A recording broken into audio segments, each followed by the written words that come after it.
outside groups. So that's really teed up here. It's the seventh hearing, and it is all of these hearings have been trying to draw those links to Donald Trump. This one is going to be a big one. And Darren, do we know why the House Select Committee is looking to question these two witnesses in particular today? Sure. I imagine if this hearing is like the other ones that we've seen, this is going to be a very professionally produced hearing.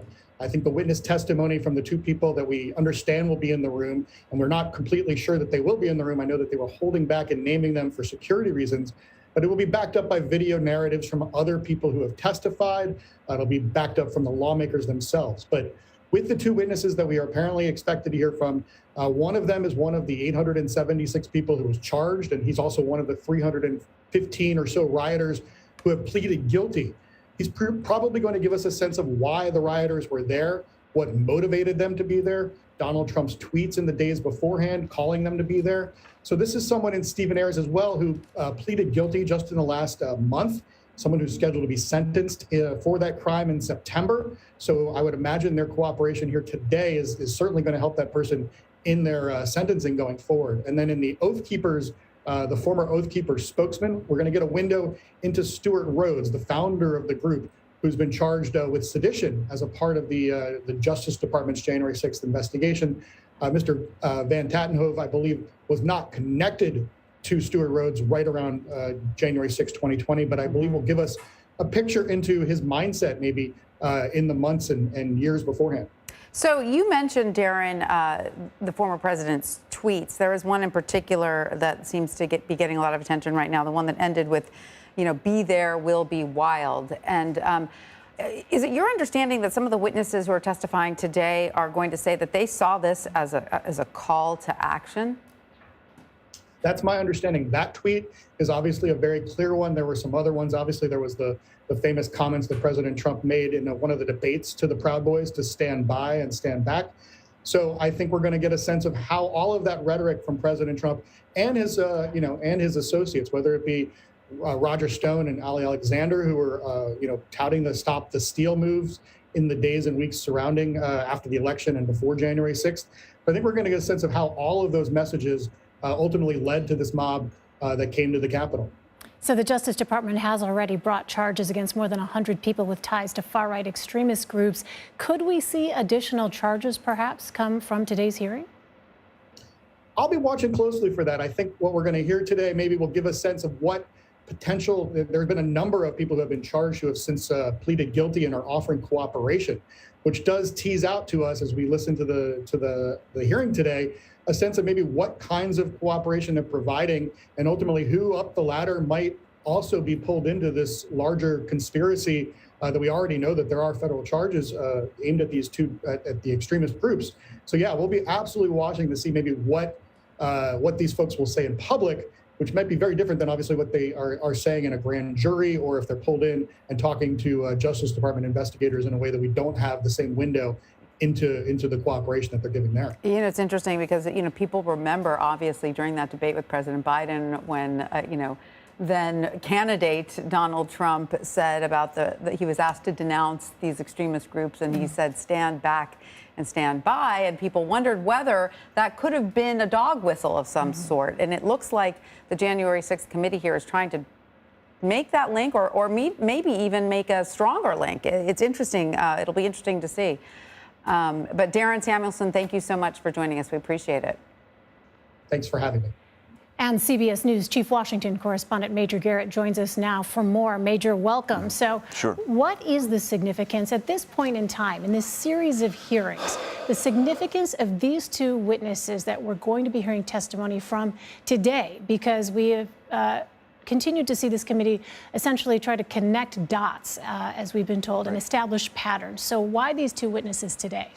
So I think Stephen Ayres from Ohio, as our previous guest just talked about, he came to the Capitol, motivated to come by the Capitol, was convinced, based on his Facebook post and other social media, that treason was being committed, that there was this crime going on in America to steal an election victory away from President Trump. Stephen Ayres genuinely believed that and acted accordingly.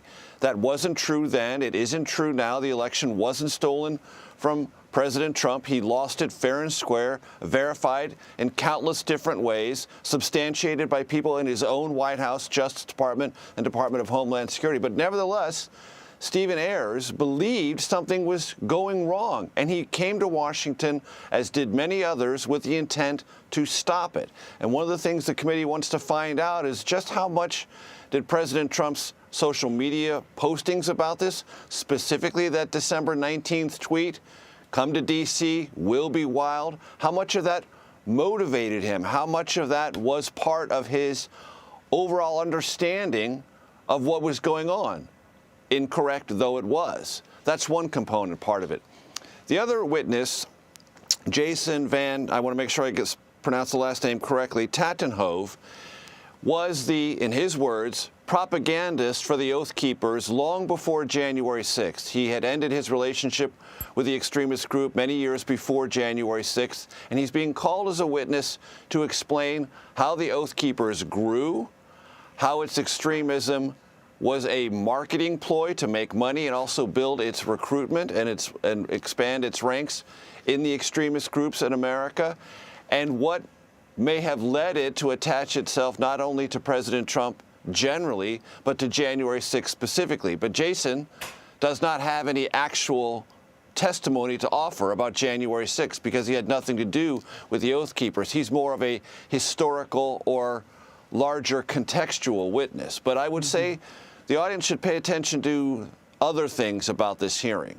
Michael Flynn's name is going to be mentioned a lot, former national security advisor to President Trump.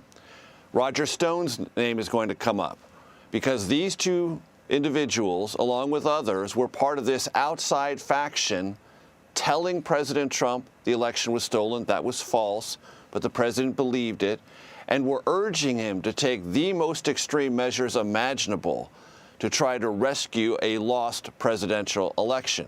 And the committee is going to try to suggest and perhaps provide evidence of communications between these two and others in the Trump outside group of advisors and these right-wing extremist groups. And Major, just to go into that point, didn't Michael Flynn and Roger Stone also use some of these extremist groups as almost like a personal security detail at times? Roger Stone absolutely did. I'm not sure if Michael Flynn did, but Roger Stone absolutely did in the days leading up to January 6th. That's an interesting point right there. It is. So, Major, I wonder if at this point there's any indication that in addition to the two witnesses that you mentioned, there could be an element of surprise here, perhaps additional testimony from someone that we were not expecting to hear from today. Is there any sense that that might be the case? It would not surprise me one bit because these two witnesses are kind of on the shallow end, actually. One, a sort of a historical, contextual witness about the Oath Keepers. Okay, that's kind of interesting. Now, there already are in Justice Department court filings encrypted messages that the Justice Department has between Oath Keepers and themselves talking about their motives, where they were going to store weapons just outside of the nation's capital in case they were necessary, and all their plans leading up to January 6th. One of the things the committee wants to suggest is, and provide evidence for, is that the Oath Keepers, the 3%ers, the other right-wing extremist groups were not only there as interested parties, but were the sort of initial phalanx of those who entered the Capitol, leading others to follow them into the building with the hopes of disrupting the certification of the electoral votes on January 6th. Right. And that is going to be the committee's way of saying, remember our original thought process about this? Well, it was a protest. It got out of hand. There wasn't anything orchestrated. It was just sort of a spontaneous, pell-mell thing. The committee is going to suggest otherwise, that it was premeditated, motivated, and directed with some kind of coordination between those around President Trump, maybe not the White House itself, certainly not the president. There'll be no evidence that the president gave any orders or anything to that effect, but that there was this larger atmosphere of knowledge about what was going to happen on January 6th, and it wasn't going to be peaceful, and it was specifically meant to disrupt an official congressional proceeding. You know, the more we hear about this, Major, it's even more astounding that the FBI or that law enforcement on the ground didn't have more of a sense of all of this, because the more we learn, it seemed that more and more people knew there was going to be violence than we thought.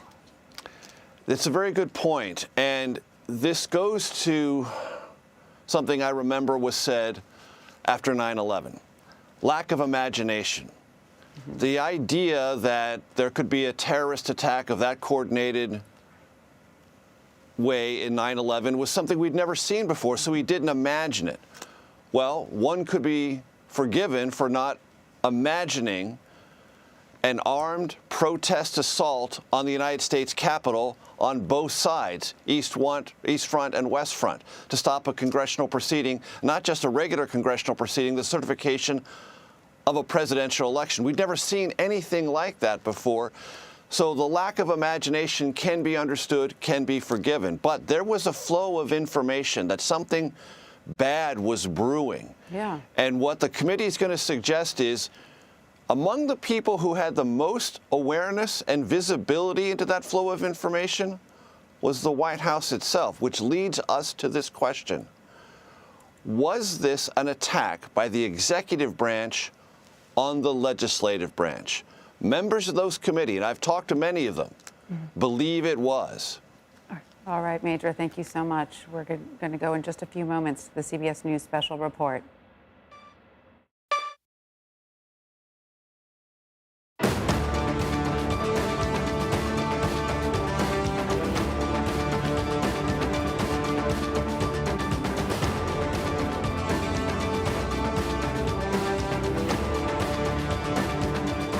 This is a CBS News special report. I'm Norah O'Donnell in the nation's capital. In just moments, the next hearing by the January 6th committee investigating the deadly Capitol riot and the role of President Trump will begin. Today's focus is on the violent extremist groups that stormed the Capitol and the role that the former president and his allies had in summoning the mob to Washington as he grew increasingly desperate to hold on to power. The hearing will lay out how groups like the Proud Boys, Oath Keepers, and others took clues from Trump and people close to him, and particular attention will be paid to his December 19th tweet. Big protest in D.C. on January 6th. Be there, will be wild. The committee believes this will be that particular tweet served as a pivotal moment in the lead up to January 6th. I'm joined here by our team in Washington.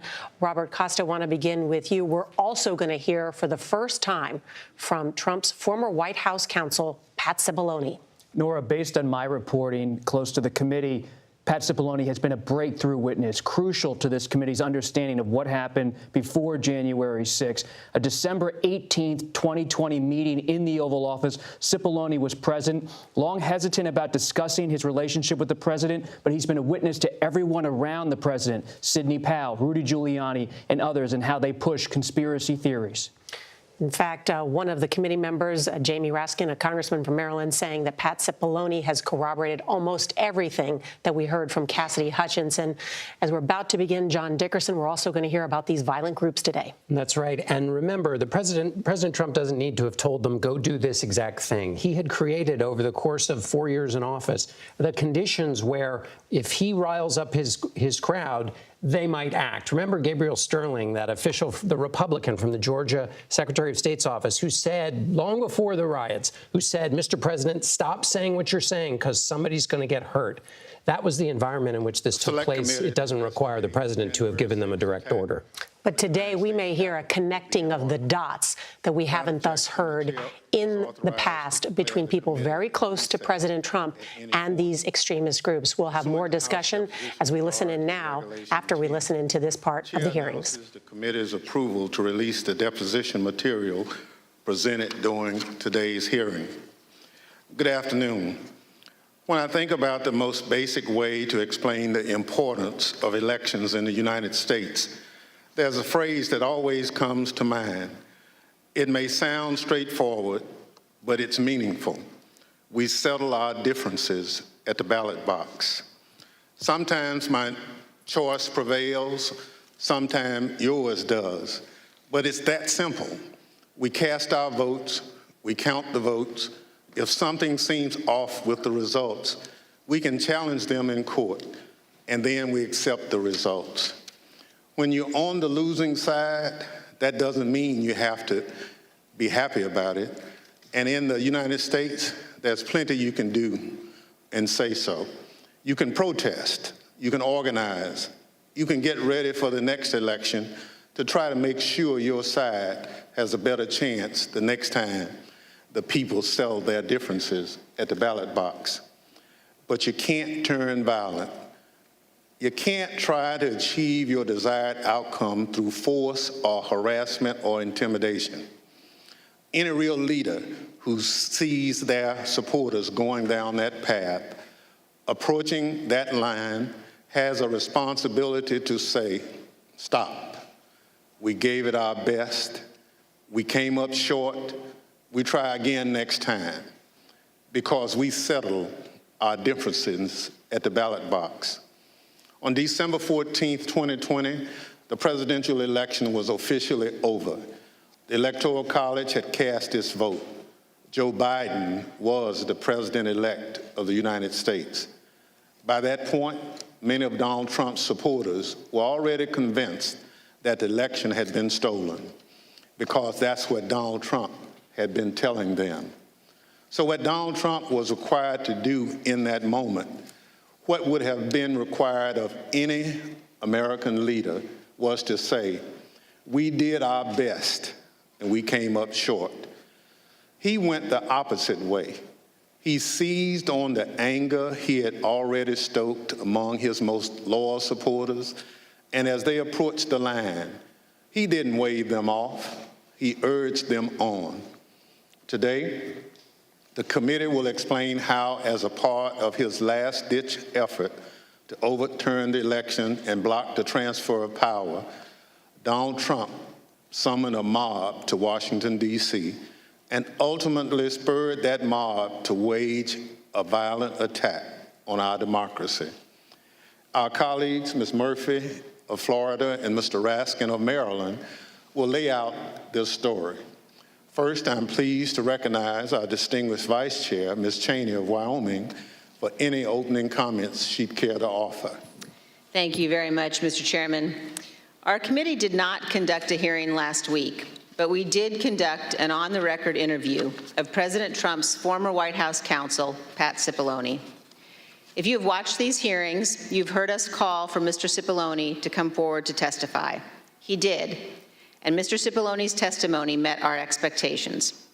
We will save for our next hearing President Trump's behavior during the violence of January 6th. Today's hearing will take us from December 14th, 2020, when the Electoral College met and certified the results of the 2020 presidential election, up through the morning of January 6th. You will see certain segments of Pat Cipollone's testimony today. We will also see today how President Trump summoned a mob to Washington and how the president's stolen election lies provoked that mob to attack the Capitol. And we will hear from a man who was induced by President Trump's lies to come to Washington and join the mob, and how that decision has changed his life. Today's hearing is our 7th. We have covered significant ground over the past several weeks, and we have also seen a change in how witnesses and lawyers in the Trump orbit approach this committee. Initially, their strategy in some cases appeared to be to deny and delay. Today, there appears to be a general recognition that the committee has established key facts, including that virtually everyone close to President Trump, his Justice Department officials, his White House advisors, his White House counsel, his campaign, all told him the 2020 election was not stolen. This appears to have changed the strategy for defending Donald Trump. Now the argument seems to be that President Trump was manipulated by others outside the administration, that he was persuaded to ignore his closest advisors, and that he was incapable of telling right from wrong. This new strategy is to try to blame only John Eastman or Sidney Powell or Congressman Scott Perry or others, and not President Trump. In this version, the president was, quote, poorly served by these outside advisors. The strategy is to blame people his advisors called, quote, the crazies for what Donald Trump did. This, of course, is nonsense. President Trump is a 76-year-old man. He is not an impressionable child. Just like everyone else in our country, he is responsible for his own actions and his own choices. As our investigation has shown, Donald Trump had access to more detailed and specific information showing that the election was not actually stolen than almost any other American. And he was told this over and over again. No rational or sane man in his position could disregard that information and reach the opposite conclusion. And Donald Trump cannot escape responsibility by being willfully blind. Nor can any argument of any kind excuse President Trump's behavior during the violent attack on January 6th. As you watch our hearing today, I would urge you to keep your eye on two specific points. First, you will see evidence that Trump's legal team, led by Rudy Giuliani, knew that they lacked actual evidence of widespread fraud sufficient to prove that the election was actually stolen. They knew it, but they went ahead with January 6th anyway. And second, consider how millions of Americans were persuaded to believe what Donald Trump's closest advisors in his administration did not. These Americans did not have access to the truth like Donald Trump did. They put their faith and their trust in Donald Trump. They wanted to believe in him. They wanted to fight for their country, and he deceived them. For millions of Americans, that may be painful to accept, but it is true. Thank you, Mr. Chairman. I yield back. Without objection, the chair recognizes the gentlewoman from Florida, Ms. Murphy, and the gentleman from Maryland, Mr. Raskin, for opening statements. Thank you, Mr. Chairman. We know beyond a shadow of a doubt that then President Donald Trump lost in a free and fair election. And yet, President Trump insisted that his loss was due to fraud in the election process, rather than to the democratic will of the voters. The president continued to make this claim despite being told again and again by the courts, by the Justice Department, by his campaign officials, and by some of his closest advisors that the evidence did not support this assertion. This was the big lie, and millions of Americans were deceived by it. Too many of our fellow citizens still believe it to this day. It's corrosive to our country and damaging to our democracy. As our committee has shown in prior hearings, following the election, President Trump relentlessly pursued multiple interlocking lines of effort, all with a single goal: to remain in power despite having lost. The lines of effort were aimed at his loyal Vice President, Mike Pence, at state election and elected officials, and at the U.S. Department of Justice. The president pressured the vice president to obstruct the process to certify the election result. He demanded that state officials find him enough votes to overturn the election outcome in that state, and he pressed the Department of Justice to find widespread evidence of fraud. When justice officials told the president that such evidence did not exist, the president urged them to simply declare that the election was corrupt. On December 14th, the Electoral College met to officially confirm that Joe Biden would be the next president. The evidence shows that once this occurred, President Trump and those who were willing to aid and abet him turned their attention to the joint session of Congress scheduled for January 6th, at which the vice president would preside. In their warped view, this ceremonial event was the next, and perhaps the last, inflection point that could be used to reverse the outcome of the election before Mr. Biden's inauguration. As President Trump put it, the vice president and enough members of Congress simply needed to summon the courage to act. To help them find that courage, the president called for backup. Early in the morning of December 19th, the president sent out a tweet urging his followers to travel to Washington, D.C. for January 6th. "Be there, we'll be wild," the president wrote. As my colleague, Mr. Raskin, will describe in detail, this tweet served as a call to action, and in some cases as a call to arms for many of President Trump's most loyal supporters. It's clear the president intended the assembled crowd on the January 6th to serve his goal. And as you have already seen, and as you will see again today, some of those who were coming had specific plans. The president's goal was to stay in power for a second term despite losing the election. The assembled crowd was one of the tools to achieve that goal. And in today's hearing, we will focus on events that took place in the final weeks leading up to January 6th, starting in mid-December. And we'll add color and context to evidence you've already heard about, and we'll also provide additional new evidence. For example, you'll hear about meetings in which the president entertained extreme measures designed to help him stay in power, like the seizure of voting machines. We will show some of the coordination that occurred between the White House and members of Congress as it relates to January 6th. And some of these members of Congress would later seek pardons. We will also examine some of the planning for the January 6th protests, placing special emphasis on one rally planner's concerns about the potential violence.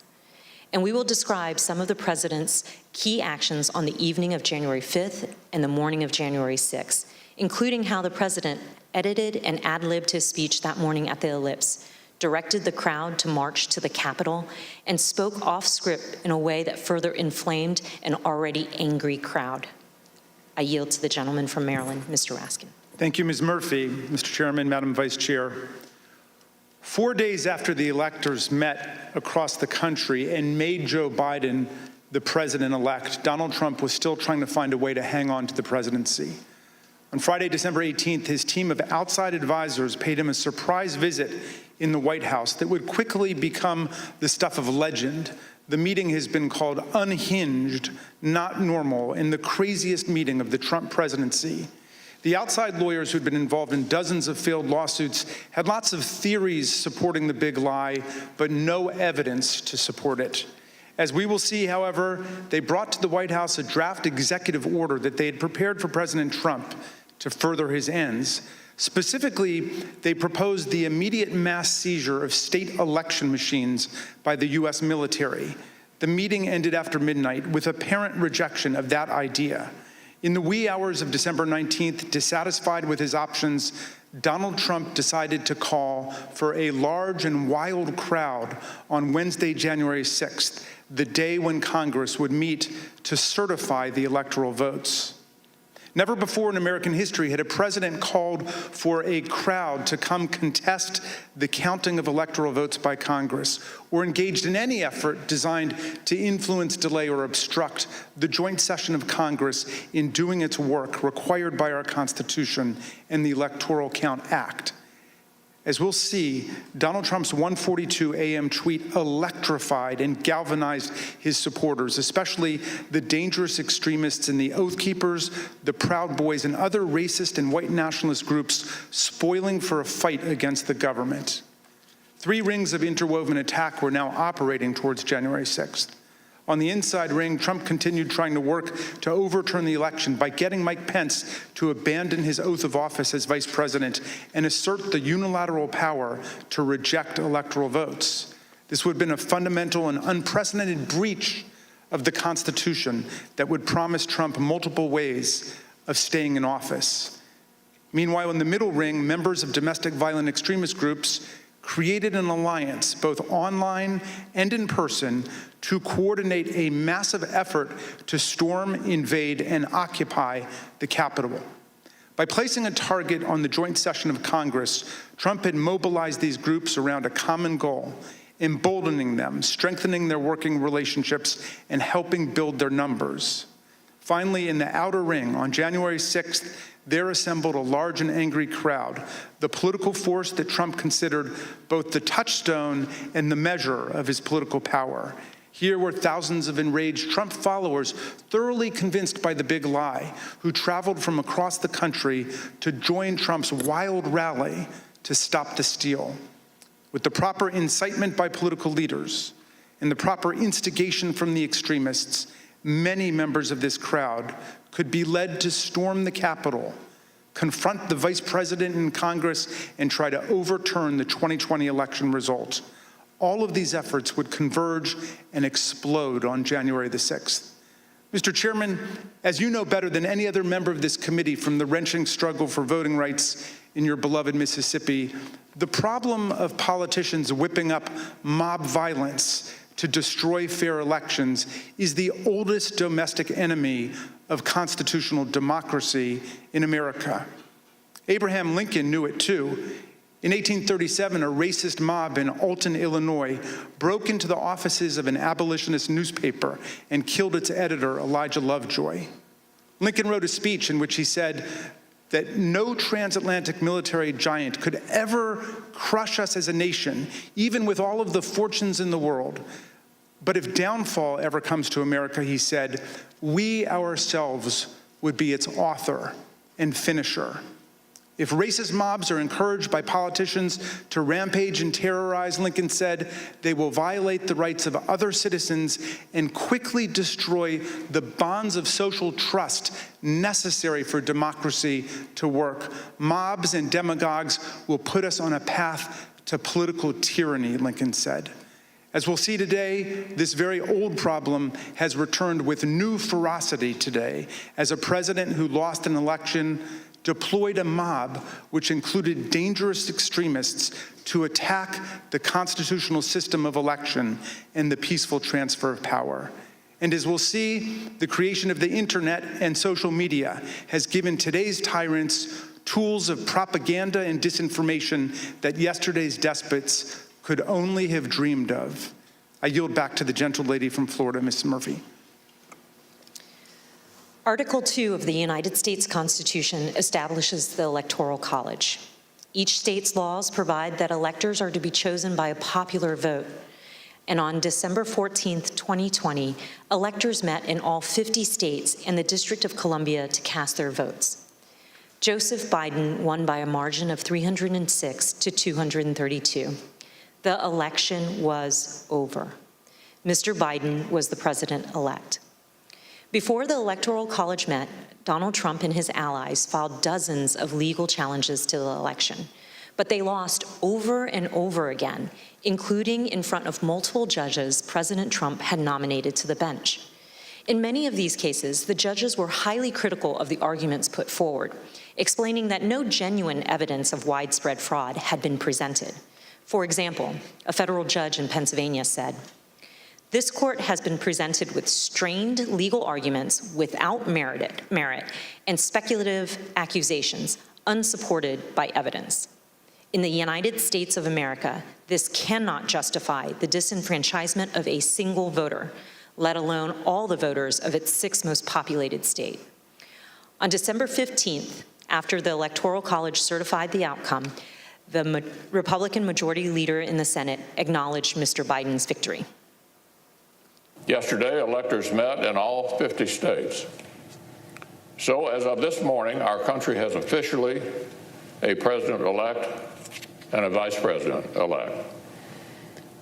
Many millions of us had hoped the presidential election would yield a different result. But our system of government has processes to determine who will be sworn in on January the 20th. The Electoral College has spoken. So today I want to congratulate President-elect Joe Biden. Even members of President Trump's cabinet and his White House staff understood the significance of his losses in the courts and the absence of evidence of fraud. They also respected the constitutional certification by the Electoral College. Many of them told President Trump that it was time to concede the election to Mr. Biden. For example, then Secretary of Labor Jean Scalia, an accomplished lawyer and the son of late Justice Scalia, called President Trump in mid-December and advised him to concede and accept the rulings of the courts. And so I had to put a call into the president. I might have called on the 13th. We spoke, I believe, on the 14th, in which I conveyed to him that I thought that it was time for him to acknowledge that President Biden had prevailed in the election. But I communicated to the president that when that legal process is exhausted and when the electors have voted, that's the point at which that outcome needs to be expected. I told him that I did believe, yes, that once those legal processes were run, if fraud had not been established that had affected the outcome of the election, then unfortunately I believed that what had to be done was concede the outcome. As you've seen in prior hearings, President Trump's Justice Department, his White House staff, and his campaign officials were repeatedly telling him that there was no evidence of fraud sufficient to change the outcome of the election. And last week, we conducted an 8-hour interview with President Trump's White House counsel, Pat Cipollone. You'll see a number of excerpts of that interview today and even more in our next hearing. Mr. Cipollone told us that he agreed with the testimony that there was no evidence of fraud sufficient to overturn the election. I want to start by asking if you agree, Mr. Cipollone, with the conclusions of Matt Morgan, Bill Barr, of all of the individuals who evaluated those claims, that there is no evidence of election fraud sufficient to undermine the outcome in a particular state. Yes, I agree with that. And Mr. Cipollone also specifically testified that he believed that Donald Trump should have conceded the election. Did you believe, Mr. Cipollone, that the president should concede once you made the determination based on the investigations that you credited DOJ did and the campaign did? Did you, in your mind, form a belief that the president should concede the election loss at a certain point after the election? Well, again, I was the White House counsel. Some of those decisions are political, so to the extent that, but if your question is, did I believe he should concede the election at a point in time? Yes, I did. I believe Leader McConnell went onto the floor of the Senate, I believe in mid-December, and basically said, the process is done. That would be in line with my thinking on these things. As Attorney General Bill Barr testified, December 14th should have been the end of the matter. December 14th was the day that the states certified their votes and sent them to Congress. And in my view, that was the end of the matter. I didn't see, I thought that this would lead inexorably to a new administration. Mr. Cipollone also testified that the president's chief of staff, Mark Meadows, said he shared this view. As early as that November 23rd meeting, we understand that there was discussion about the president possibly conceding the election. And specifically, we understand that Mark Meadows assured both you and Attorney General Barr that the president would eventually agree to a graceful exit. Do you remember Mr. Meadows making any such representation? Are you saying as part of that meeting or separately? Again, without getting into that meeting, I would say that is a statement and a sentiment that I heard from Mark Meadows. I see. And again, do you know if it was on November 23rd or some point? Again, it was probably, around that time, and it was probably subsequent to that time. It wasn't a one-time statement. Mr. Meadows has refused to testify, and the committee is in litigation with him. But many other White House officials shared the view that once the litigation ended and the Electoral College met, the election was over. And here's President Trump's former press secretary. I wanted to clarify, Ms. McEnany, so back to my previous question, it was your view then, or was it your view that the efforts to overturn the election should have stopped once the litigation was complete? In my view, upon the conclusion of litigation was when I began to plan for life after the administration. And this is what Ivanka Trump told us. December 14th was the day on which the Electoral College met, when these electors around the country met and cast the electoral votes consistent with the popular vote in each state. And it was obviously a public proceeding or a series of proceedings that President Biden had obtained the requisite number of electors. Was that an important day for you? Did that affect sort of your planning or your realization as to whether or not there was going to be an end of this administration? I think so. I think it was my sentiment probably prior as well. Judd Deere was a White House deputy press secretary. This was his testimony about what he told President Trump. I told him that my personal viewpoint was that the Electoral College had met, which is the system that our country is set under to elect a president and vice president. And I believed at that point that the means for him to pursue litigation was probably closed. And you recall what his response, if any, was? He disagreed. We've also seen this testimony from Attorney General Barr reflecting a view of the White House staff in late November 2020. And then at that point, I left. And as I walked out of the Oval Office, Jared was there with Dan Scavino, who ran the president's social media, and who I thought was a reasonable guy and believe is a reasonable guy. And I said, how long is he going to carry on with this stolen election stuff? Where's this going to go? And by that time, Meadows had caught up with me and leaving the office, and caught up to me and said that he said, look, I think that he's becoming more realistic and knows that there's a limit to how far he can take this. And then Jared said, yeah, we're working on this. We're working on it. Likewise, in this testimony, Cassidy Hutchinson, an aide to Mark Meadows, described her conversations with President Trump's Director of National Intelligence, John Ratcliffe, a former Republican congressman. He had expressed to me that he was concerned that it could spiral out of control and potentially be dangerous, either for our democracy or the way that things were going for the six. Of course, underlying all of this is the fundamental principle that the President of the United States cannot simply disregard the rulings of state and federal courts, which are empowered to address specific election-related claims. The President cannot simply pretend that the courts had not ruled. By that time, the President or his associates had lost 60 out of 61 cases that they had brought to challenge different aspects of the election in a number of states. They lost 60 out of 61 of those cases. So by the time we get to January 3rd, that's been clear.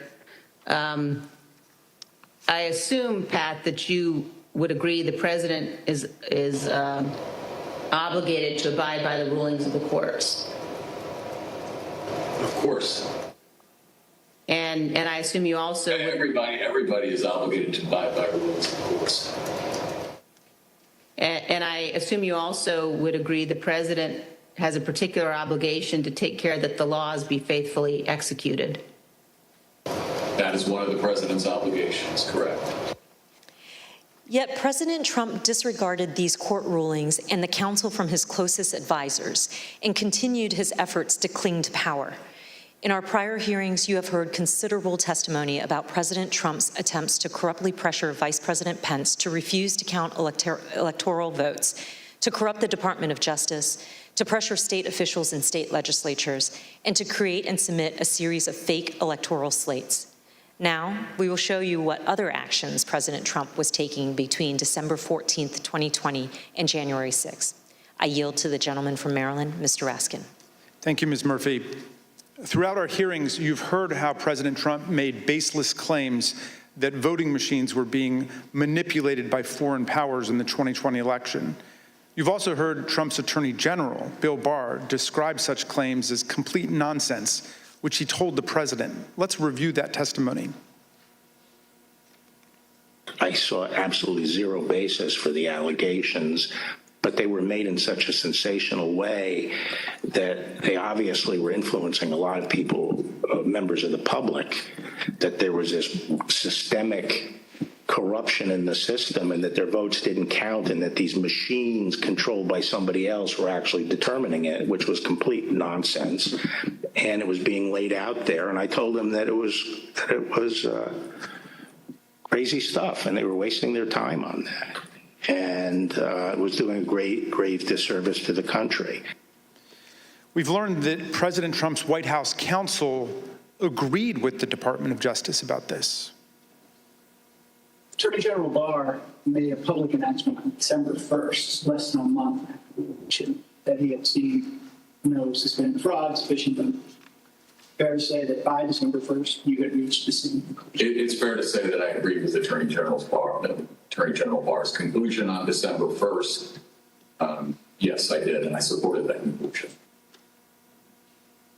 However, the strong rejection of the Attorney General and the White House counsel of these claims did not stop the president from trying to press them in public. But that's not all he did. Indeed, as you'll see in this clip, the president asked Attorney General Bill Barr to have the Department of Justice seize voting machines in the states. My recollection is the president said something like, well, we could get to the bottom, some people say we could get to the bottom of this if the department seized the machines. It was a typical way of raising a point. And I said, absolutely not. There's no probable cause, and I'm not going to seize any machines. And that was that. Yeah. But this wasn't the end of the matter. On the evening of December 18th, 2020, Sidney Powell, General Michael Flynn, and others entered the White House for an unplanned meeting with the president, the meeting that would last multiple hours and become hot-blooded and contentious. The executive order behind me on the screen was drafted on December the 16th, just 2 days after the Electoral College vote, by several of the president's outside advisors over a luncheon at the Trump International Hotel. As you can see here, this proposed order directs the Secretary of Defense to seize voting machines, quote, effective immediately, but it goes even further than that.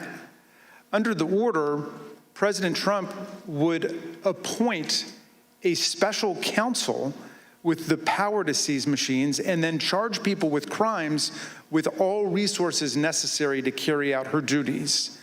The specific plan was to name Sidney Powell as special counsel, the Trump lawyer who had spent the post-election period making outlandish claims about Venezuelan and Chinese interference in the election, among others. Here's what White House counsel Pat Cipollone had to say about Sidney Powell's qualifications to take on such expansive authority.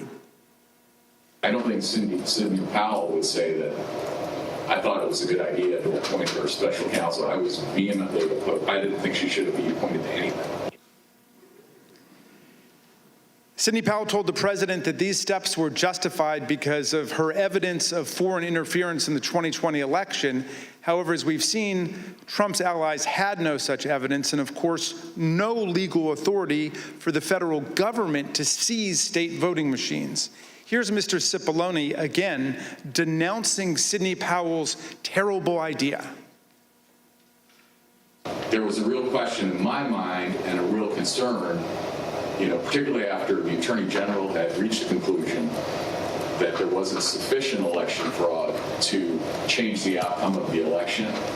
When other people kept suggesting that there was, the answer is, what is it?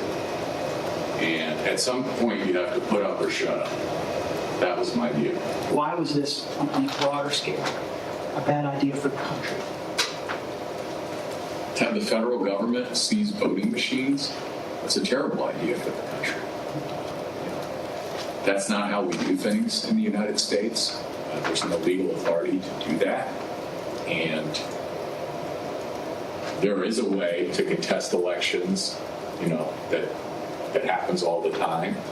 But the idea that the federal government could come in and seize election machines, I don't understand why we even have to tell you why that's a bad idea for the country. It's a terrible idea. For all of its absurdity, the December 18th meeting was critically important because President Trump got to watch up close for several hours as his White House counsel and other White House lawyers destroyed the baseless factual claims and ridiculous legal arguments being offered by Sidney Powell, Mike Flynn, and others. President Trump now knew all these claims were nonsense, not just from his able White House lawyers, but also from his own Department of Justice officials and indeed his own campaign officials. As White House counsel Pat Cipollone told us, with respect to the whole election fraud issue. To me, it's sort of, if you're going to make those kind of claims, and people were open to them early on because people were making all sorts of claims, and the real question is, show the evidence, okay? It wasn't just the Justice Department, the Trump campaign, and the Trump White House lawyers who knew it. Even Rudy Giuliani's own legal team admitted that they did not have any real evidence of fraud sufficient to change the election result.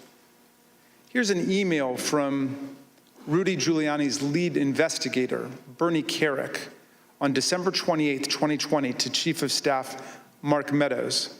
Mr. Kerik did not mince any words. We can do all the investigations we want later, but if the president plans on winning, it's the legislators that have to be moved, and this will do just that. Mr. Kerik wanted the president to win. What he didn't say in this email was what he would later tell the Select Committee in a letter that his lawyer wrote to us in November.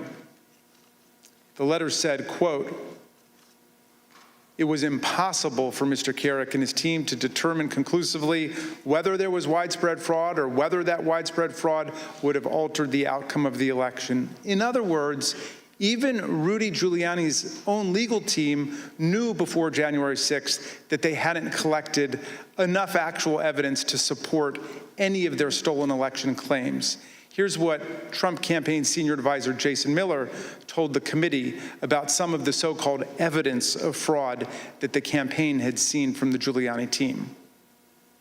So do you know what the examples of fraud, numbers, names, and supporting evidence was that you sent to Mo Brooks's office? And when I say you, I mean you or the campaign. There are some very, very general documents as far as say, for example, here are the handful of dead people in several different states. Here are explanations on a couple of the legal challenges as far as saying that the rules were changed in an unconstitutional manner. But it was, to say that it was thin is probably an understatement. Here's how President Trump's deputy campaign manager described the evidence of fraud that the campaign had seen. You never came to learn or understand that Mayor Giuliani had produced evidence of election fraud. Is that fair? That's fair. And here's testimony that we received from the Speaker of the Arizona House of Representatives, Rusty Bowers, about an exchange that he had with Rudy Giuliani after the election. At some point, did one of them make a comment that they didn't have evidence, but they had a lot of theories? That was Mr. Giuliani. Chief of Staff Mark Meadows told people that he thought Trump should concede around the time the Electoral College certified the result. But nonetheless, he later worked to try to facilitate President Trump's wishes. Here's what Cassidy Hutchinson told us. During this period, I perceived his goal with all of this to keep Trump in office. He had very seriously and deeply considered the allegations of voter fraud. But when he began acknowledging that maybe there wasn't enough voter fraud to overturn the election, I witnessed him start to explore potential constitutional loopholes more extensively, which I then connected with John Eastman's theories.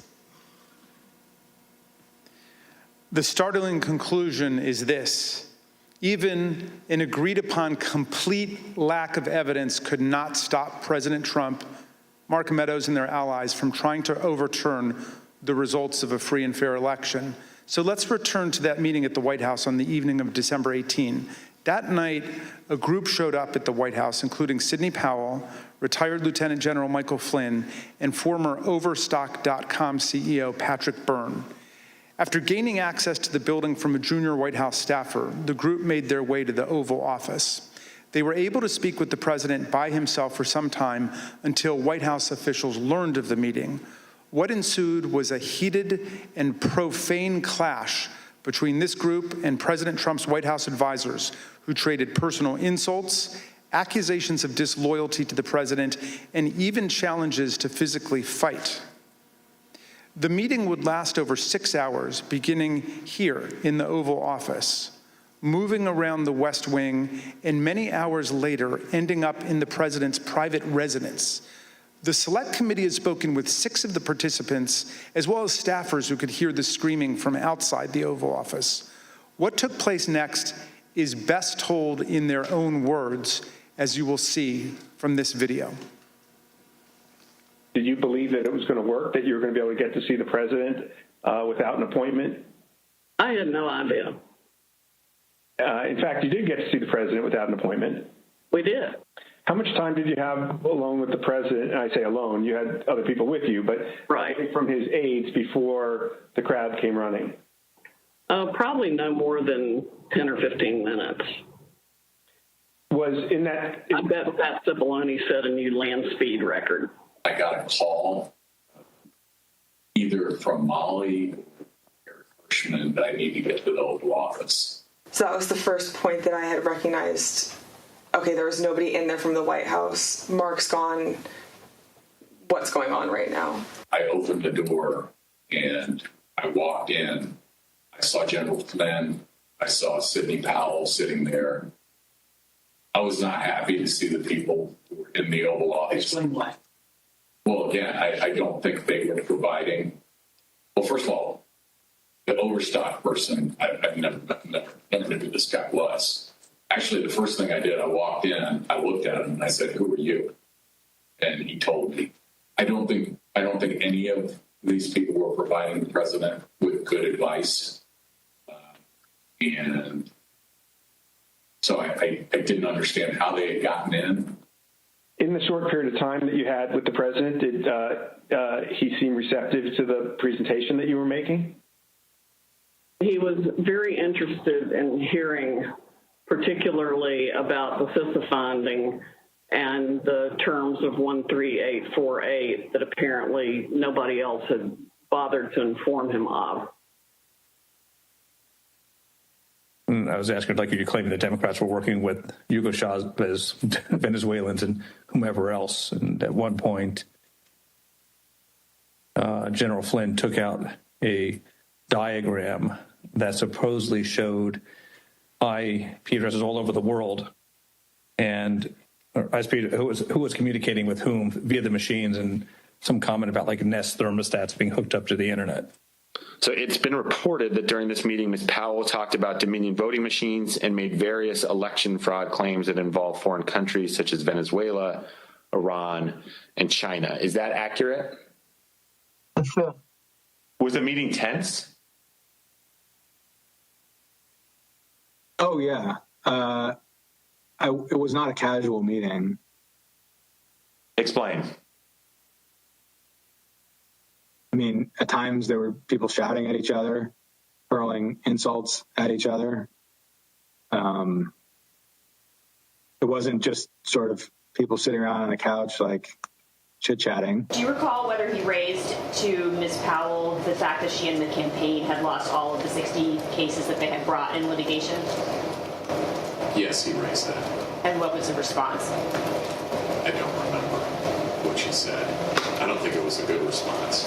Cipollone and Hirschman and whoever the other guy was showed nothing but contempt and disdain of the president. Yeah, I remember the three of them were really sort of forcefully attacking me verbally.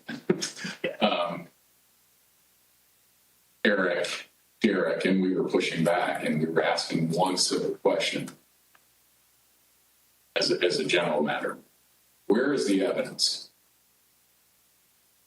So, what response did you get when you asked Ms. Powell and her colleagues, where's the a variety of responses based on my current recollection, including, can't believe you would say something like, things like this, like, what do you mean, where's the evidence? You should know, and things like that, or,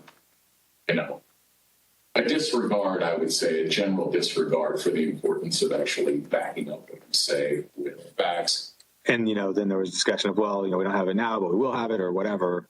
I mean, if it had been me sitting in his chair, I would have fired all of them that night and had them escorted out of the building. But Derek and I both challenged what she was saying.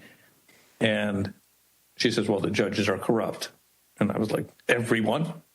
Every single case that you've done in the country you guys lost, every one of them is corrupt, even the ones we appointed? And I'm being nice. I was much more harsh to her. So one of the other things that's been reported that was said during this meeting was that President Trump told White House lawyers, Mr. Hirschman and Mr. Cipollone, that they weren't offering him any solutions, but Ms. Powell and others were. So why not try what Ms. Powell and others were proposing? Do you remember anything along those lines being said by President Trump? I do. That sounds right. I think that it got to the point where the screaming was completely out there. I mean, again, people walk in, it was late at night, it had been a long day, and what they were proposing, I thought was nuts. I'm going to categorically describe it as, you guys are not tough enough. Or maybe I put it another way, you're a bunch of pussies.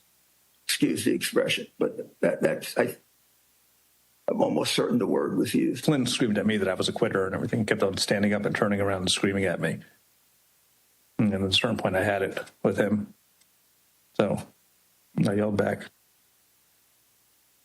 Either come over or sit your effing ass back down. The president and the White House team went upstairs to the residence, but to the public part of the residence, the big parlor where you can have meetings in the conference room. Oval. They call that the yellow oval? Yes, exactly, the yellow Oval Office. I always called it the upper. And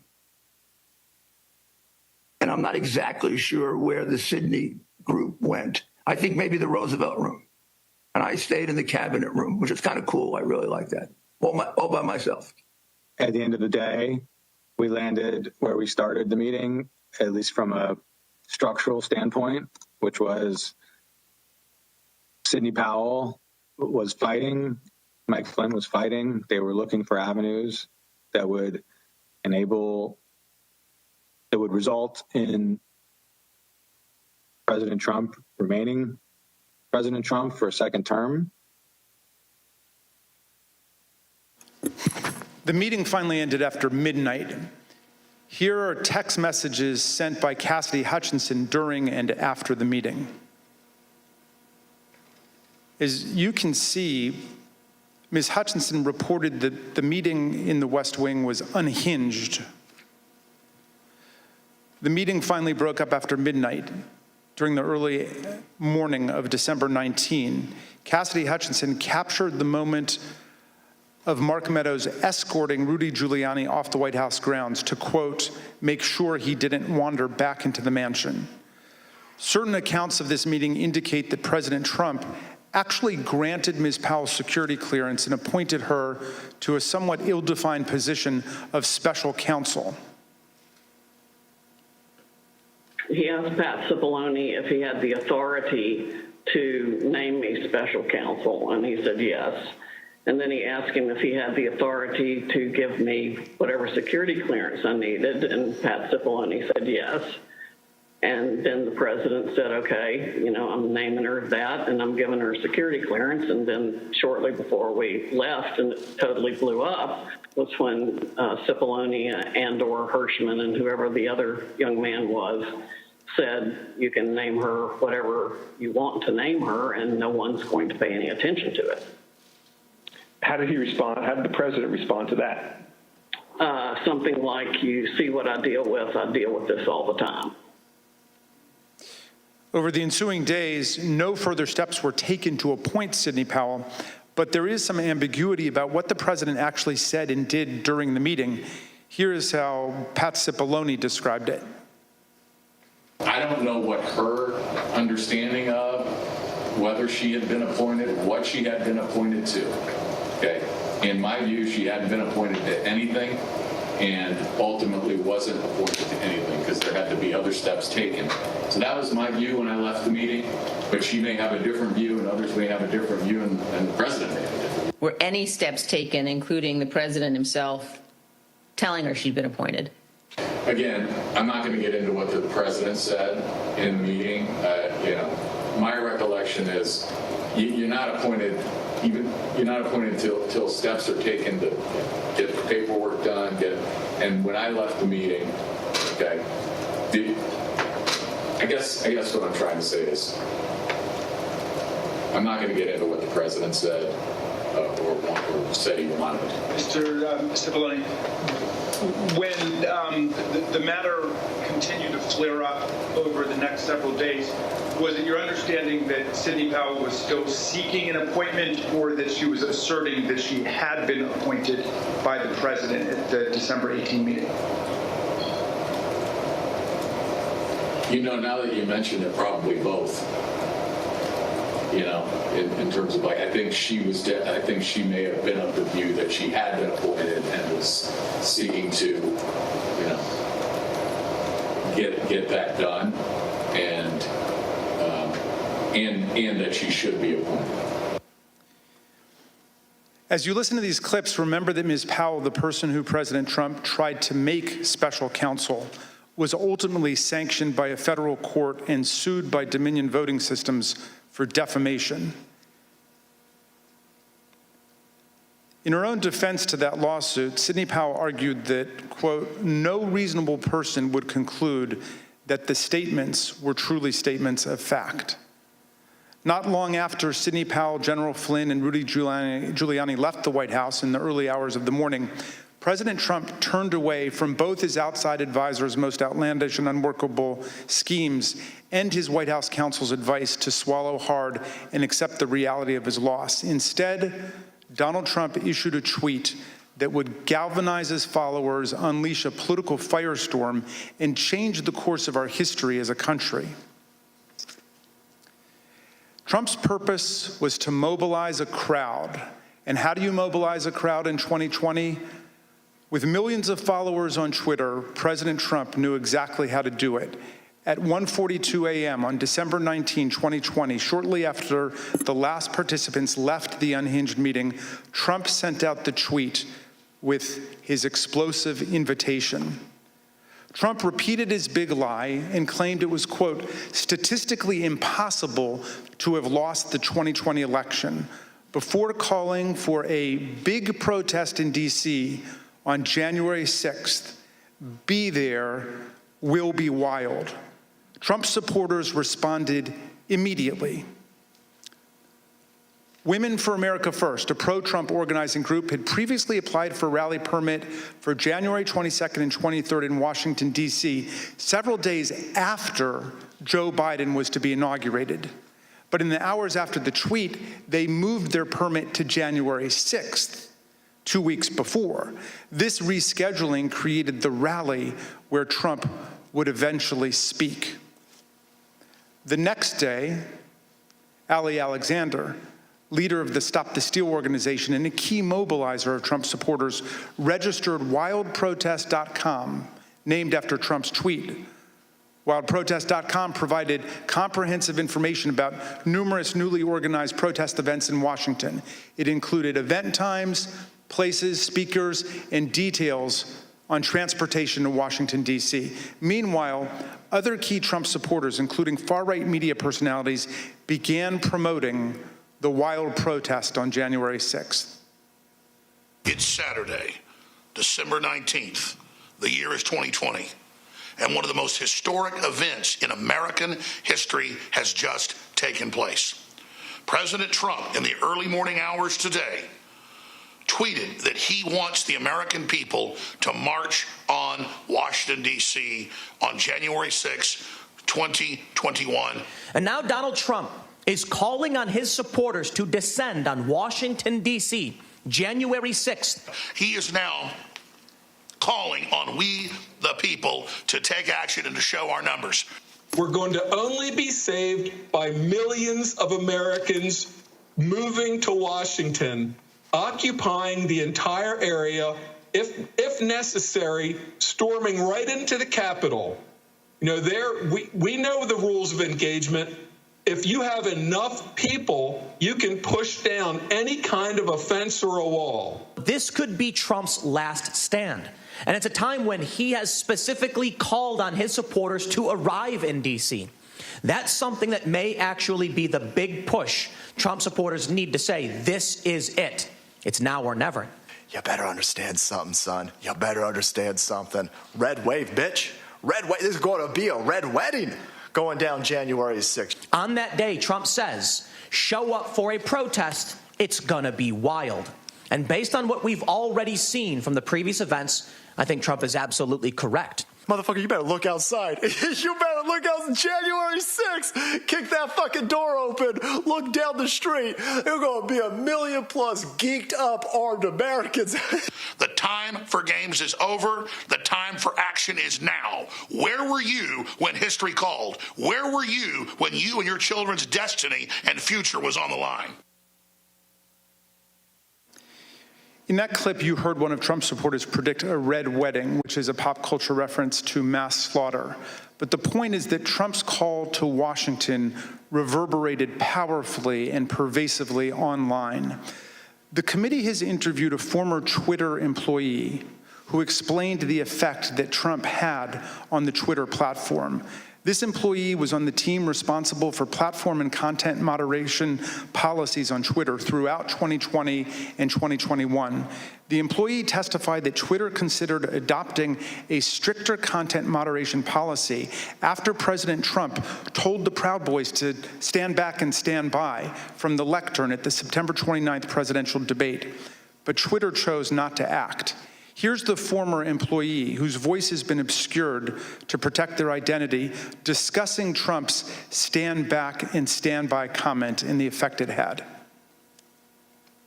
My concern was that the former president, for seemingly the first time, was speaking directly to extremist organizations and giving them directives. We had not seen that sort of direct communication before. And that concerned me. So just to clarify further, you were worried, and others at Twitter were worried, that the president might use your platform to speak directly to folks who might be incited to violence? Yes. I believe that Twitter relished in the knowledge that they were also the favorite and most used service of the former president, and enjoyed having that sort of power within the social media ecosystem. If President Trump were anyone else, would it have taken until January 8th, 2021 for him to be suspended? Absolutely not. If the former President Donald Trump were any other user on Twitter, he would have been permanently suspended a very long time ago. Despite these grave concerns, Trump remained on the platform completely unchecked. Then came the December 19 tweet and everything it inspired. Indeed, it felt as if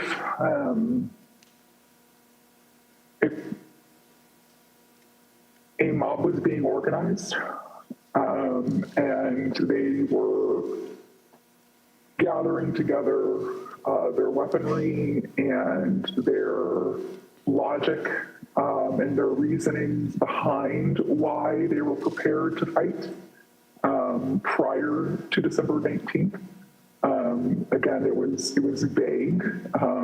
It was non-specific, but very clear that individuals were ready, willing, and able to take up arms.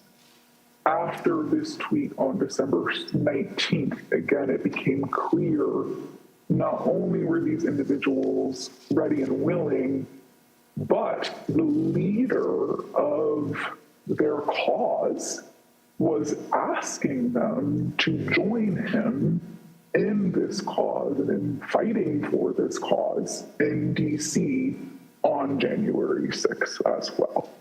I will also say what shocked me was the responses to these tweets, right? So these were a lot of the locked and loaded, stand back, stand by, those tweets were in response to Donald Trump saying things like this, right? So there would be a response that said, big protest in DC on January 6th, be there, be wild, and someone would respond and say, I'm locked and loaded and ready for Civil War Part 2, right?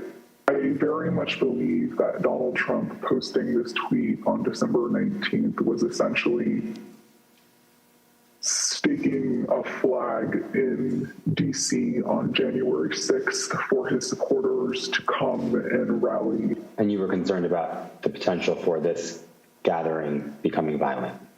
Absolutely. Indeed, many of Trump's followers took to social media to declare that they were ready to answer Trump's call. One user asked, is the 6th D-Day? Is that why Trump wants everyone there? Another asserted, Trump just told us all to come armed. Fucking A, this is happening. A third took it even further. It will be wild means we need volunteers for the firing squad. Jim Watkins, the owner of 8kun, the fringe online forum that was birthplace of the QAnon extremist movement, confirmed the importance of Trump's tweet. Why did you first decide to go to DC for January 6th? When the President of the United States announced that he was going to have a rally, then I bought a ticket and went.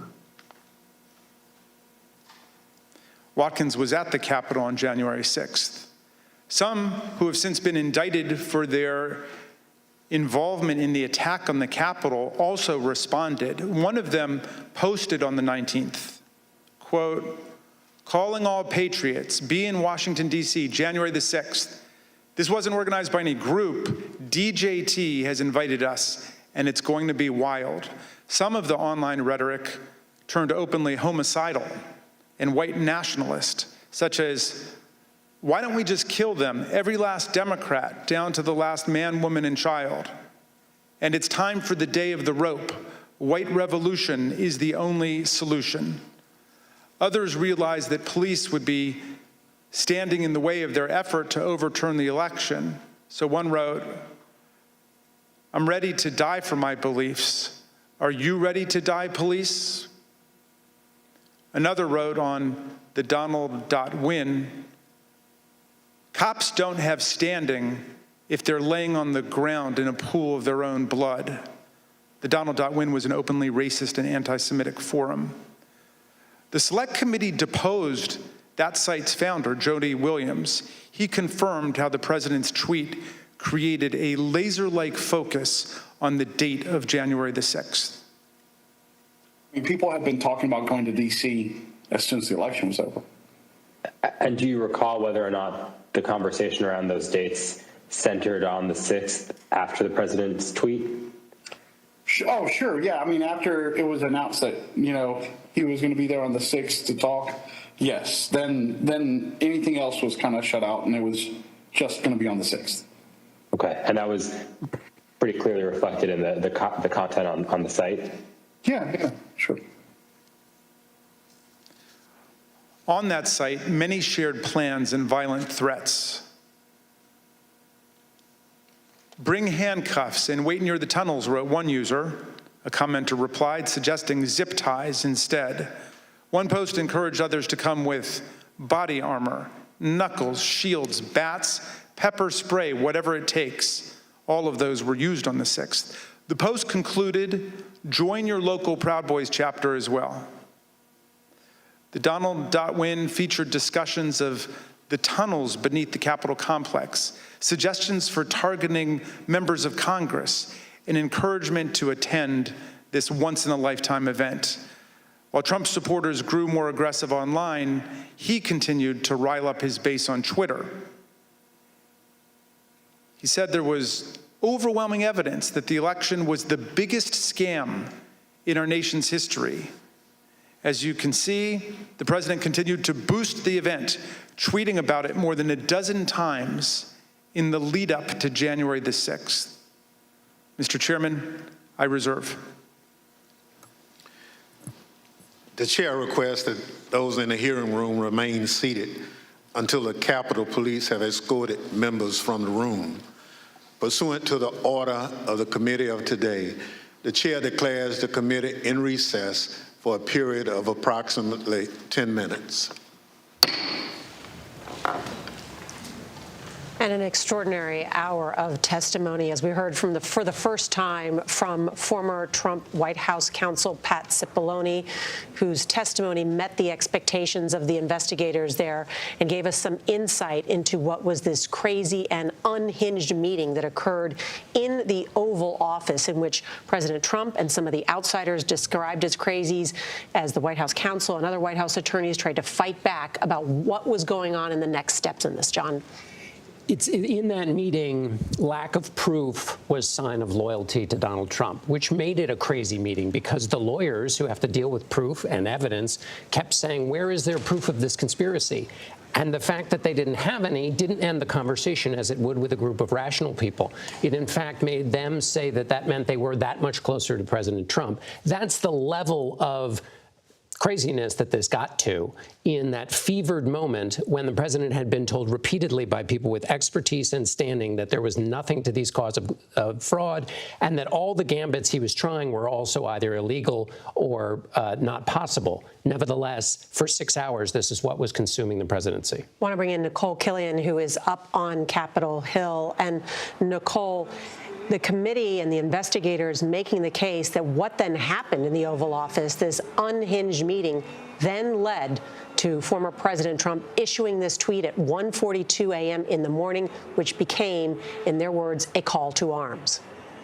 Yeah, and also a pivotal moment, as they described, because, again, this was a very contentious meeting. You know, there was screaming involved. This lasted for some 6 hours, to the point where you had Mark Meadows, the former president's chief of staff, escorting Rudy Giuliani out of the White House because he was concerned he might try to get back into the mansion. And then you see at 1:42 in the morning on December 19th, following that meeting, the former president putting out that tweet, encouraging supporters to come to Washington, saying that it will be wild. And so that, in essence, in the words of Congresswoman Stephanie Murphy, was really a clarion call and a siren call, in the committee's view, to motivate some of these extremist groups to come to Washington. And so you heard them also lay out the fact that there were these chat groups and different forums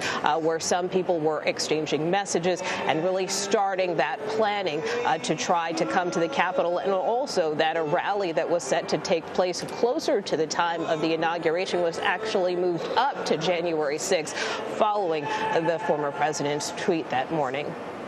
Right, as that Twitter employee said, they saw people respond to what he believed, or she, that their voices disguised, that this was a direct communication from the President of the United States. Nicole Killian on the Hill, thank you. Robert Costa, I want to bring you in because in your book, you had details about this particular White House meeting. What did you learn that was new today? What's important about what we just heard is that there has been a lot of reporting for over a year about December 18th, 2020. But today, for the first time, it was memorialized for history, under oath testimony. And people decades from now will look back and say, this was done under threat of perjury. And what we heard was that democracy was taken to the brink by then President Trump. He almost authorized Sidney Powell to be a special counsel, to have her seize voting machines in some kind of capacity inside the White House or at the Justice Department. Mm-hmm. And that point, too, it's Sidney Powell, who had been cultivating these conspiracies that the Chinese and the Venezuelans had corrupted our voting machines and that we would have to seize these voting machines. And repeatedly, even to the point where they were proposing, Michael Flynn, that the military, the chairman of the Joint Chiefs of Staff, get involved and seize these voting machines. It's third world stuff. It doesn't pass the laugh test just to talk about it in its abstract form. But then you had lawyer after lawyer, people with knowledge, the attorney general, the president's lawyer, anybody who knew anything about anything laughed at these theories. And the president, with a stack of people who had reason and judgment on their side, chose instead to listen to somebody who later in court said that no reasonable person would believe what she was saying. Mm-hmm. Again, that's how bent everything got. And this isn't a laughing matter. It was based on that distortion of reality that the president launched all of this violence that took place on the 6th. Jeff Begay, you cover the Justice Department. You were there on the grounds of the Capitol on January 6th. You've talked to Oath Keepers. You've talked to the Proud Boys. To hear how they were responding online, on social media, to that tweet by the president on December 19th. It was like they acted so quickly, immediately. They got the message, they started to rally, they started to arm. They responded. We're locked and loaded, ready to go. Yeah, and some of this that we heard from the committee, we've heard it before because it's laid out in some of the court documents that we see with some of these prosecutions, and there have been over 800 of them. But what is clear, is that these militias, whether it's the Oath Keepers, the Proud Boys, they were looking for a signal from their leader. And their leader was Donald Trump, not only according to this committee, but according to prosecutors as well. And they got the first signal at that debate, the one and only debate between then President Trump and then candidate Biden. Stand by or stand back and stand by. At the time, we're always all wondering, boy, that's a sort of odd statement, because you remember the president was being asked by Chris Wallace, will you denounce the Proud Boys? And instead of saying, yes, I denounce them, he said, what is it? Stand back, and it's still so odd. But those groups saw it as a signal from their leader, and it gave them time to gear up and wait for the signal, because for them, this was civil war. They were talking about taking on police officers, killing Democrats. So this was civil war, and they were preparing. Let's bring in Scott McFarland, who also covers Capitol Hill for us and has followed so many of these details. Liz Cheney, starting off this hearing today, saying, some people have said, well, it was a bunch of crazies around the president and he was impressionable. But she says, no, he is a 76-year-old man. He is not an impressionable child like everyone else. He's responsible for his actions. She's trying to make the case that he lit the flame, in her words from an earlier hearing. And not just with the far-right groups, Nora. This tweet they focused on, this December 19th tweet about "Be There, Will Be Wild," also impacted the rank and file in the mob. And we're about to hear a lot more about that. One of the witnesses that's still to come is a man named Stephen Ayres. He's from the Youngstown, Ohio area. He is a pretty typical January 6th defendant, not accused of assaulting anyone, not accused of damaging anything, entering the Capitol near the U.S. Senate doors like many others did. But Ayres is going to say, at least we expect him to say, that he was galvanized by the December 19th tweet as well, because in his guilty plea, he's pleaded guilty, he acknowledges posting about this tweet on his social media pages ahead of January 6th. He's still awaiting sentencing, Nora. I'll note this from our reporting. A number of January 6th defendants, when they seek leniency after pleading guilty, acknowledge helping the January 6th committee in their investigation, and some have secured leniency for doing so. Scott McFarland, thank you. The larger, let's just back up for a minute about the historic nature of these hearings, because Pat Cipollone, some have said, he is the John Dean, if you will, a Watergate-era type character. He revealed as much as we thought he would about the inner workings of the White House? No. It's limited in scope in terms of what we're hearing from Pat Cipollone. We're in the summer of 2022. This all happened in December of 2020 and January of 2021. And only now, under oath, with the threat of a subpoena, are we hearing from the White House counsel. This is not a John Dean moment for Pat Cipollone. He is providing corroboration of past testimony from other witnesses.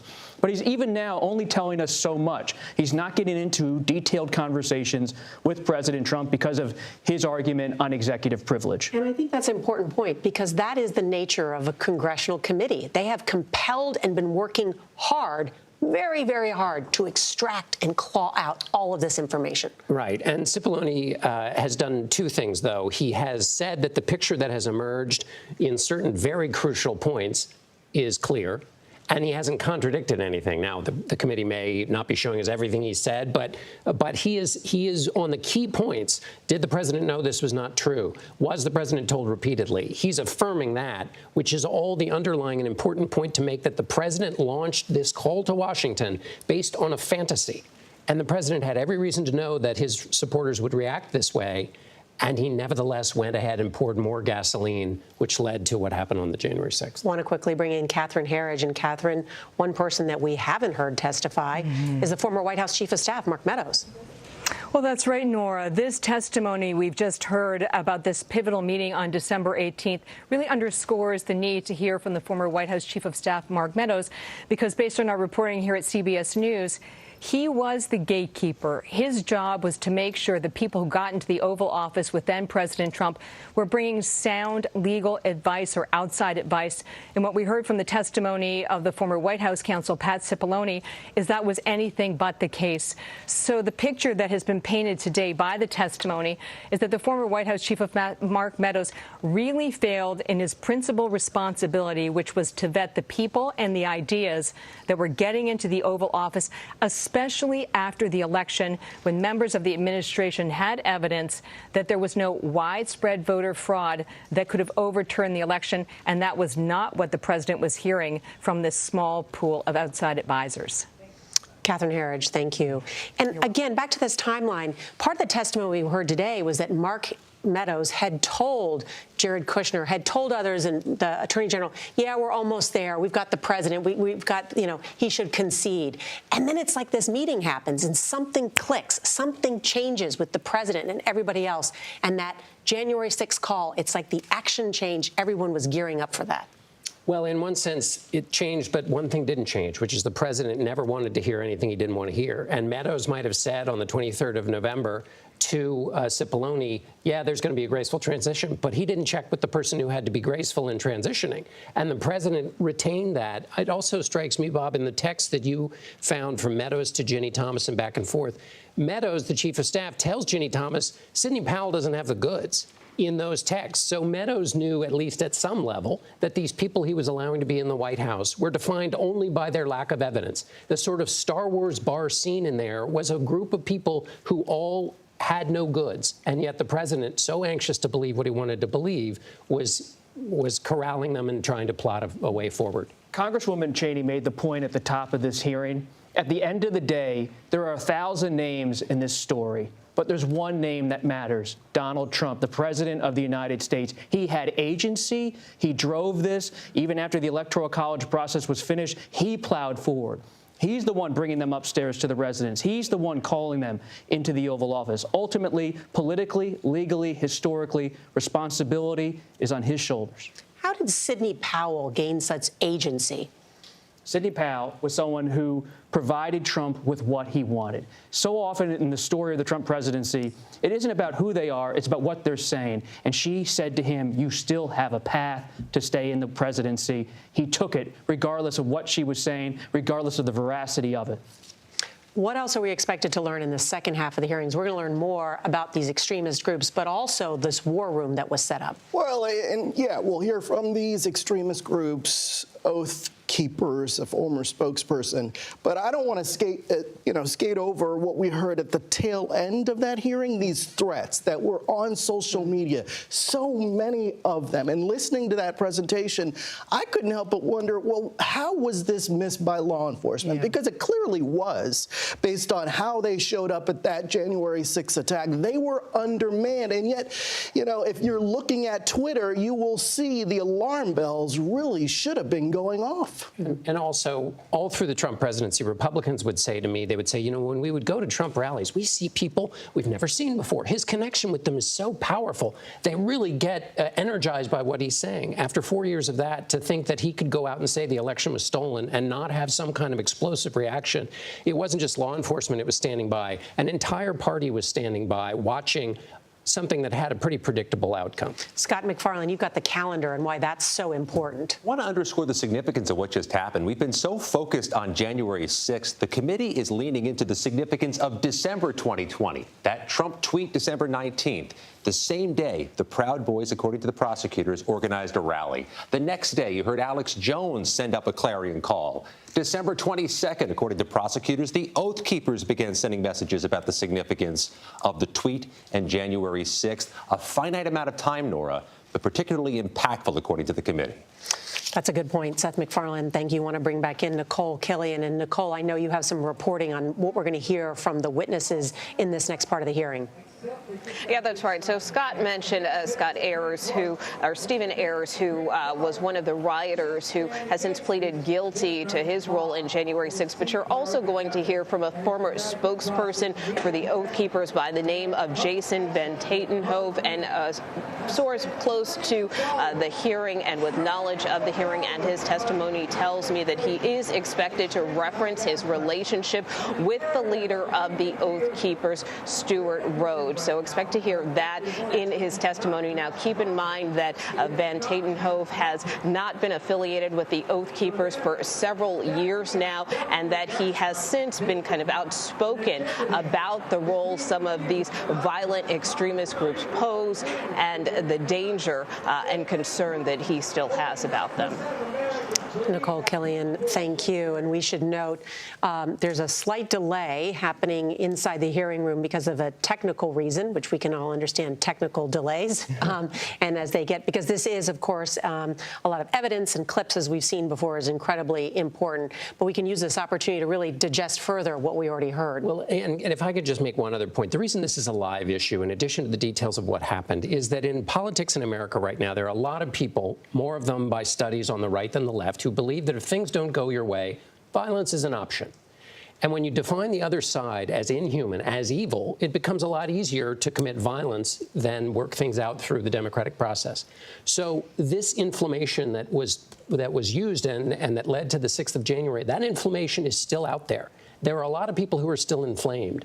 And there are some people who will think, well, if the cause is just, then this kind of behavior is justifiable. And that can't continue. That still is out there, and that can't continue if you're going to have a healthy democracy. As we get into the militia portion of this presentation, these are anti-government groups. They aren't Boy Scouts. They call themselves patriots, but if you believe in authority, so that's something to keep in mind as you listen to these presentations. I also want to take this opportunity to revisit some of the most powerful testimony that we heard from Pat Cipollone about the very issue of seizing voting machines. That was an executive order that was presented by Sidney Powell, who wanted to be appointed a special counsel. Let's listen to that portion.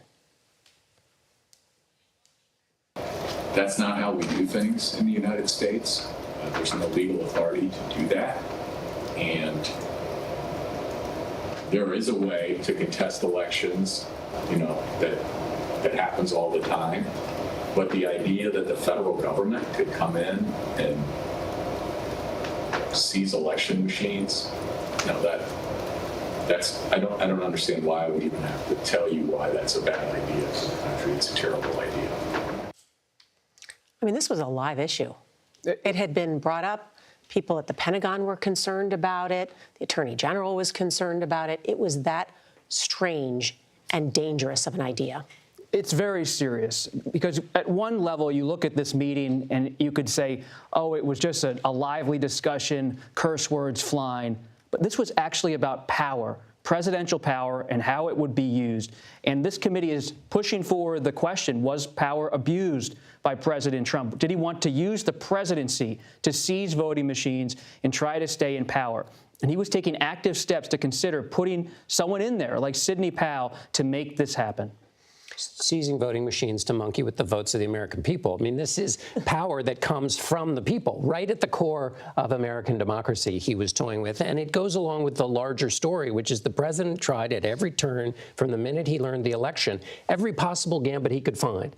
And so this is a zany gambit, but it also tells us about all the previous gambits he tried, forcing his vice president to try to do something, talking to officials in the states, trying to create fake electors. This was one of so many different gambits the president tried to hold power against the will of the people.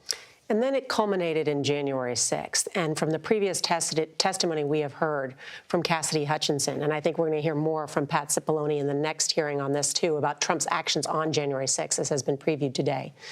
The idea that the president knew that these were violent people, that were armed, that were going to carry out this action on the Capitol, that still is something even difficult for me to fully comprehend, that the state of the president's mind and what he really wanted to happen to lawmakers.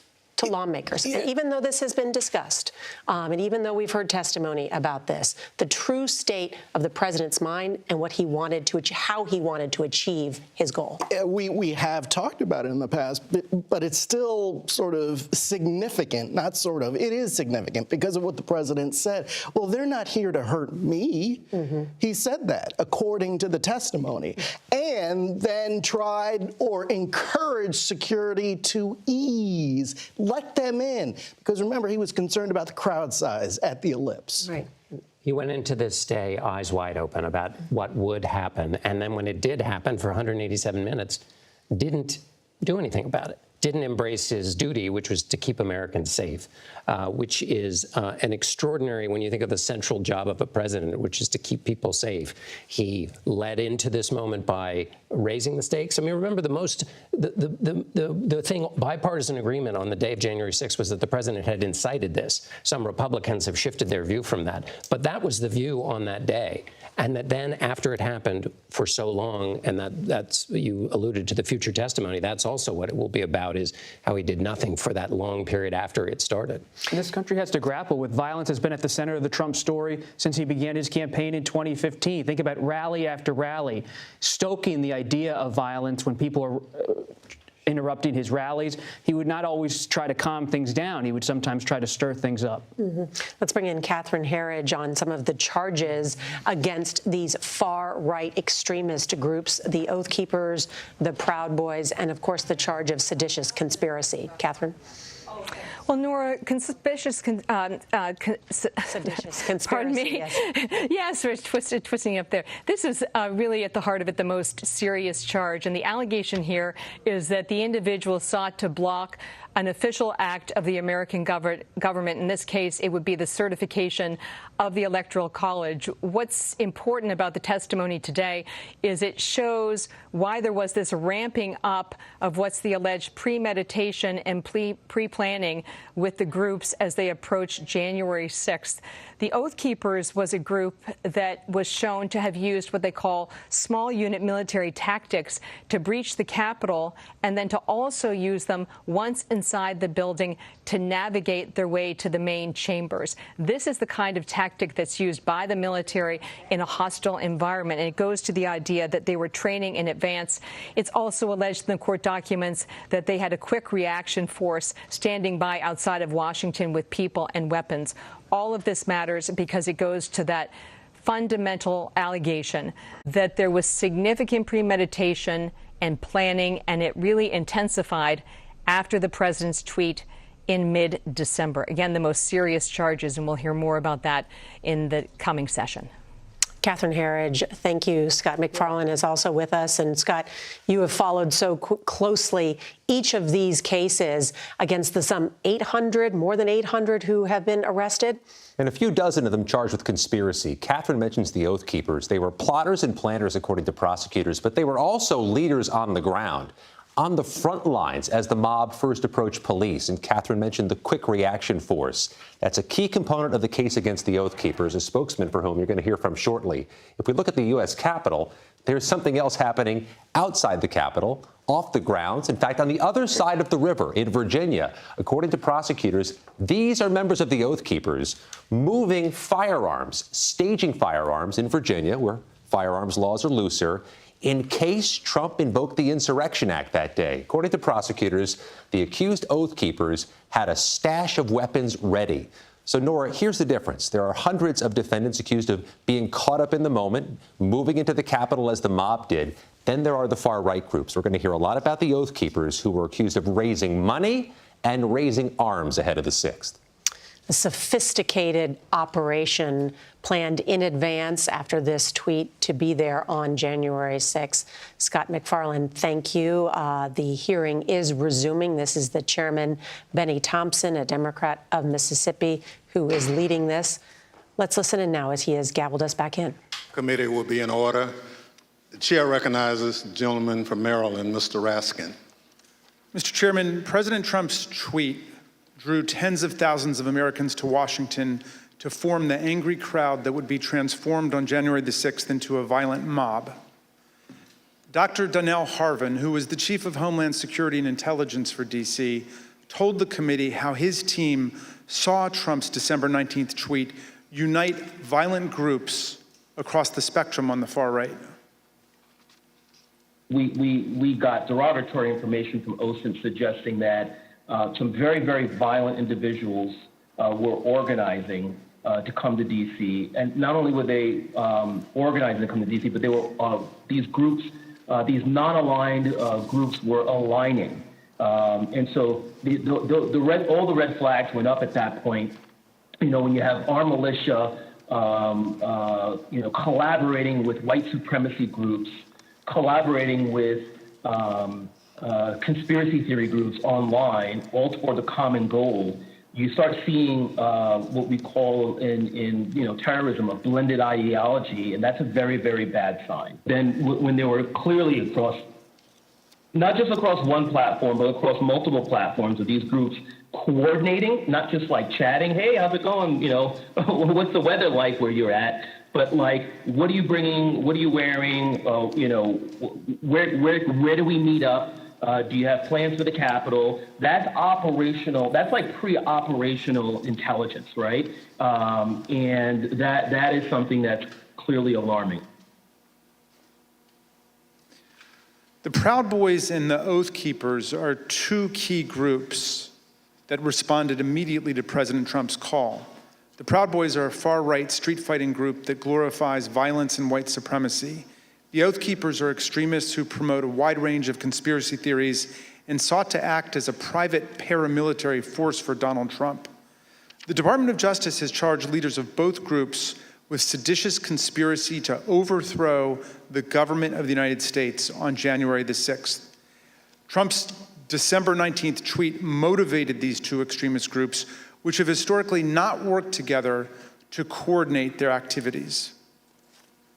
December 19th at 10:22 a.m., just hours after President Trump's tweet, Kelly Meggs, the head of the Florida Oath Keepers, declared an alliance among the Oath Keepers, the Proud Boys, and the Florida 3%ers, another militia group. He wrote, "We have decided to work together and shut this shit down." Phone records obtained by the Select Committee show that later that afternoon, Mr. Meggs called Proud Boys leader Enrique Tarrio, and they spoke for several minutes. The very next day, the Proud Boys got to work.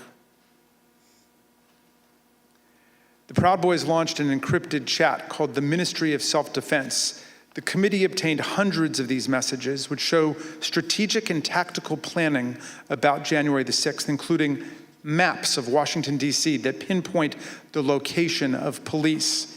In the weeks leading up to the attack, leaders in both the Proud Boys and the Oath Keepers worked with Trump allies. One such ally was Lieutenant General Michael Flynn, Trump's former national security advisor and one of the participants in the unhinged meeting at the White House on December 18th. He also had connections to the Oath Keepers.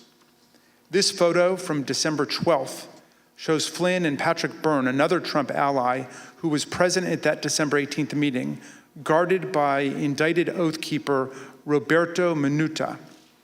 Another view of the scene shows Oath Keepers leader Stuart Rhodes in the picture as well.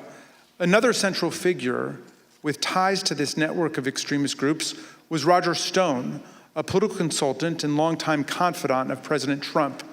He pardoned both Flynn and Stone in the weeks between the election on November 3rd and January 6th. In the same time frame, Stone communicated with both the Proud Boys and the Oath Keepers regularly. The committee obtained encrypted content from a group chat called Friends of Stone, FOS, which included Stone, Rhodes, Tarrio, and Ali Alexander. The chat focused on various pro-Trump events in November and December of 2020, as well as January 6th. As you can see here, Stuart Rhodes himself urged the Friends of Stone to have people go to their state capitals if they could not make it to Washington for the first Million MAGA March on November 14th.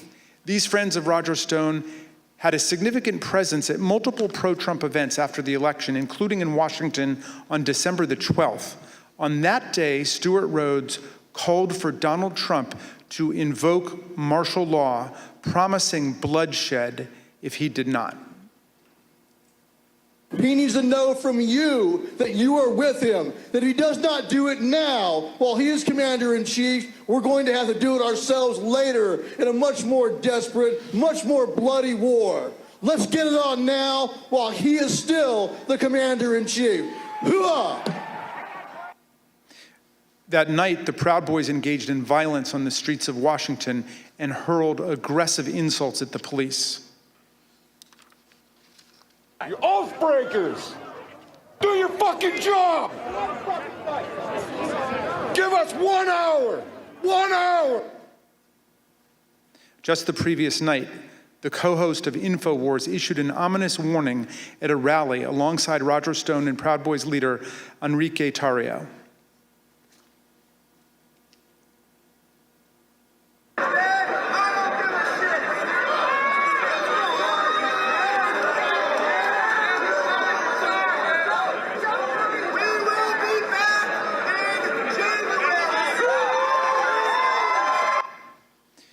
Encrypted chats obtained by the Select Committee show that Kelly Meggs, the indicted leader of the Florida Oath Keepers, spoke directly with Roger Stone about security on January 5th and 6th. In fact, on January 6th, Stone was guarded by 2 Oath Keepers who have since been criminally indicted for seditious conspiracy. One of them later pleaded guilty, and according to the Department of Justice, admitted that the Oath Keepers were ready to use, quote, lethal force if necessary against anyone who tried to remove President Trump from the White House, including the National Guard. As we've seen, the Proud Boys were also part of the Friends of Stone network. Stone's ties to the Proud Boys go back many years. He's even taken their so-called fraternity creed, required for the first level of initiation to the group.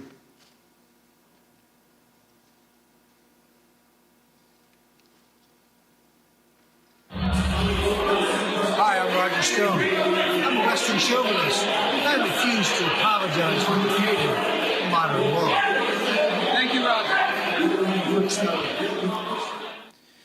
Kelly Sorrell, a lawyer who assists the Oath Keepers and a volunteer lawyer for the Trump campaign, explained to the committee how Roger Stone and other figures brought extremists of different stripes and views together. You mentioned that Mr. Stone wanted to start the Stop the Steal series of rallies. Who did you consider the leader of these rallies? It sounds like, from what you just said, it was Mr. Stone, Mr. Jones, and Mr. Ali Alexander. Is that correct? Those are the ones that became like the center point for everything. We'll learn more from Ms. Murphy about these individuals and their involvement in the days leading up to the violent attack on January 6th. We'll also hear how they were allowed to speak at a rally for President Trump the night before January 6th, even though organizers had expressed serious concerns about their violent and extremist rhetoric directly to Mark Meadows. And you'll hear testimony from White House aides who were with the president as he watched the crowd from the Oval Office and will testify about how excited he was for the following day. Let me note now that our investigation continues on these critical issues. We have only shown a small fraction of what we have found. I look forward to the public release of more of our findings later, Mr. Chairman, and I now yield back. Gentleman yields back. Chair recognizes the gentlewoman from Florida, Ms. Murphy. During our most recent hearing, the committee showed some evidence of what President Trump, Chief of Staff Mark Meadows, and other White House officials knew about the potential for violence on January 6th. And despite this information, they made no effort to cancel the rally, halt the march to the Capitol, or even to lower the temperature among President Trump's supporters. Katrina Pearson, one of the organizers of January 6th rally and a former campaign spokeswoman for President Trump, grew increasingly apprehensive after learning that multiple activists had been proposed as speakers for the January 6th rally. These included some of the people we discussed earlier in this hearing. Roger Stone, a longtime outside advisor to President Trump. Alex Jones, the founder of the conspiracy theory website InfoWars. And Ali Alexander, an activist known for his violent political rhetoric. On December 30th, Ms. Pearson exchanged text messages with another key rally organizer about why people like Mr. Alexander and Mr. Jones were being suggested as speakers at the president's rally on January 6th. Ms. Pearson's explanation was POTUS, and she remarked that the president likes the crazies. The committee asked Ms. Pearson about these messages, and this is what she said. So when you said that he likes the crazies, were you talking about President Trump? Yes, I was talking about President Trump. He loved people who viciously defended him in public. But consistent in terms of the support for these people, at least with what the president likes, from what you could tell. Yes, the people that would be very, very vicious and publicly defending him. On January 2nd, Ms. Pearson's concerns about the potential rally speakers had grown serious enough that she reached out to Mr. Meadows directly. She wrote, "Good afternoon. Would you mind giving me a call regarding this January 6th event? Things have gotten crazy and I desperately need some direction, please." According to phone records obtained by the committee, Ms. Pearson received a phone call from Mr. Meadows 8 minutes later. Here is what Ms. Pearson said about that conversation. So what specifically did you tell him, though, about other events? Just that there were a bunch of entities coming in. Some were very suspect, but they're going to be on other stages, some on other days. A very, very brief overview of what was actually happening and why I raised the red flags. And when you told him that people were very suspect, did you tell him what you meant by that, or what did you convey to him about what you were the problems with these folks? I think I even texted him some of my concerns, but I did briefly go over some of the concerns that I had raised to everybody with Alex Jones or Ali Alexander and some of the rhetoric that they were doing. I probably mentioned to him that they had already caused trouble at other capitals or at the previous event, the previous march that they did for protesting, and I just had a concern about it. Ms. Pearson was especially concerned about Ali Alexander and Alex Jones because in November 2020, both men and some of their supporters had entered the Georgia state capitol to protest the results of the 2020 election. Ms. Pearson believed that she mentioned this to Mark Meadows on this January 2nd call. Notably, January 2nd is the same day on which, according to Cassidy Hutchinson, Mr. Meadows warned her of that things might get real bad on January 6th. After her January 2nd call with Mr. Meadows, Katrina Pearson sent an email to fellow rally organizers. She wrote, "POTUS expectations are to have something intimate at the Ellipse and call on everyone to march to the Capitol." President's own documents suggest that the president had decided to call on his supporters to go to the Capitol on January 6th, but that he chose not to widely announce it until his speech on the Ellipse that morning. The committee has obtained this draft, undated tweet from the National Archives. It includes a stamp stating, "President has seen." The draft tweet reads, "I will be making a big speech at 10 a.m. on January 6th at the Ellipse, south of the White House. Please arrive early. Massive crowds expected. March to the Capitol after. Stop the steal." Although this tweet was never sent, rally organizers were discussing and preparing for the march to the Capitol in the days leading up to January 6th. This is a January 4th text message from a rally organizer to Mike Lindell, the MyPillow CEO. The organizer says, you know, this stays between us. We're having a second stage at the Supreme Court again after the ellipse. POTUS is going to have us march there / the Capitol. It cannot get out about the second stage because people will try and set up another and sabotage it. It can also not get out about the march because I will be in trouble with the National Park Service and all the agencies. But POTUS is going to just call for it, quote, unexpectedly. The end of the message indicates that the president's plan to have his followers march to the Capitol was not being broadly discussed. And then on the morning of January 5th, Ali Alexander, whose firebrand style concerned Katrina Pearson, sent a similar text to a conservative journalist. Mr. Alexander said, tomorrow, ellipse, then U.S. Capitol. Trump is supposed to order us to the Capitol at the end of his speech, but we will see. President Trump did follow through on his plan, using his January 6th speech to tell his supporters to march to the Capitol on January 6th.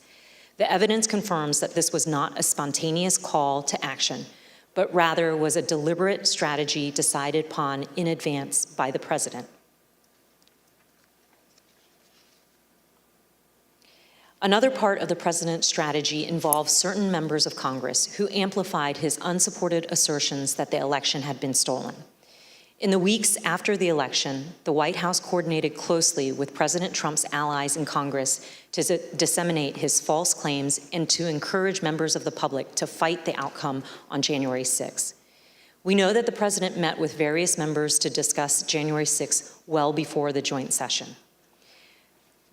The president's private schedule for December 21st, 2020 shows a private meeting with Republican members of Congress. We know that Vice President Pence, Chief of Staff Mark Meadows, and Rudy Giuliani also attended that meeting. We obtained an email that was sent from Congressman Mo Brooks of Alabama to Mark Meadows setting up that meeting. The subject line is, White House meeting December 21st regarding January 6th. In his email, Congressman Brooks explained that he had not asked anyone to join him in the, quote, January 6th effort, because in his view, quote, only citizens can exert the necessary influence on senators and congressmen to join this fight against massive voter fraud and election theft. At this point, you may also recall testimony given in our earlier hearing by Acting Attorney General Richard Donahue, who said that the president asked the Department of Justice to, quote, just say that the election was corrupt and leave the rest to me and the Republican congressman. According to White House visitor logs obtained by the committee, members of Congress present at the White House on December 21st included Congressman Brian Babin, Andy Biggs, Matt Gaetz, Louis Gohmert, Paul Gosar, Andy Harris, Jody Hice, Jim Jordan, and Scott Perry. Then Congresswoman-elect Marjorie Taylor Greene was also there. We heard testimony in an early hearing that a pardon was ultimately requested by Congressman Mo Brooks and other members of Congress who attended this meeting. We've asked witnesses what happened during the December 21st meeting, and we've learned that part of the discussion centered on the role of the vice president during the counting of the electoral votes. These members of Congress were discussing what would later be known as the Eastman theory, which was being pushed by attorney John Eastman.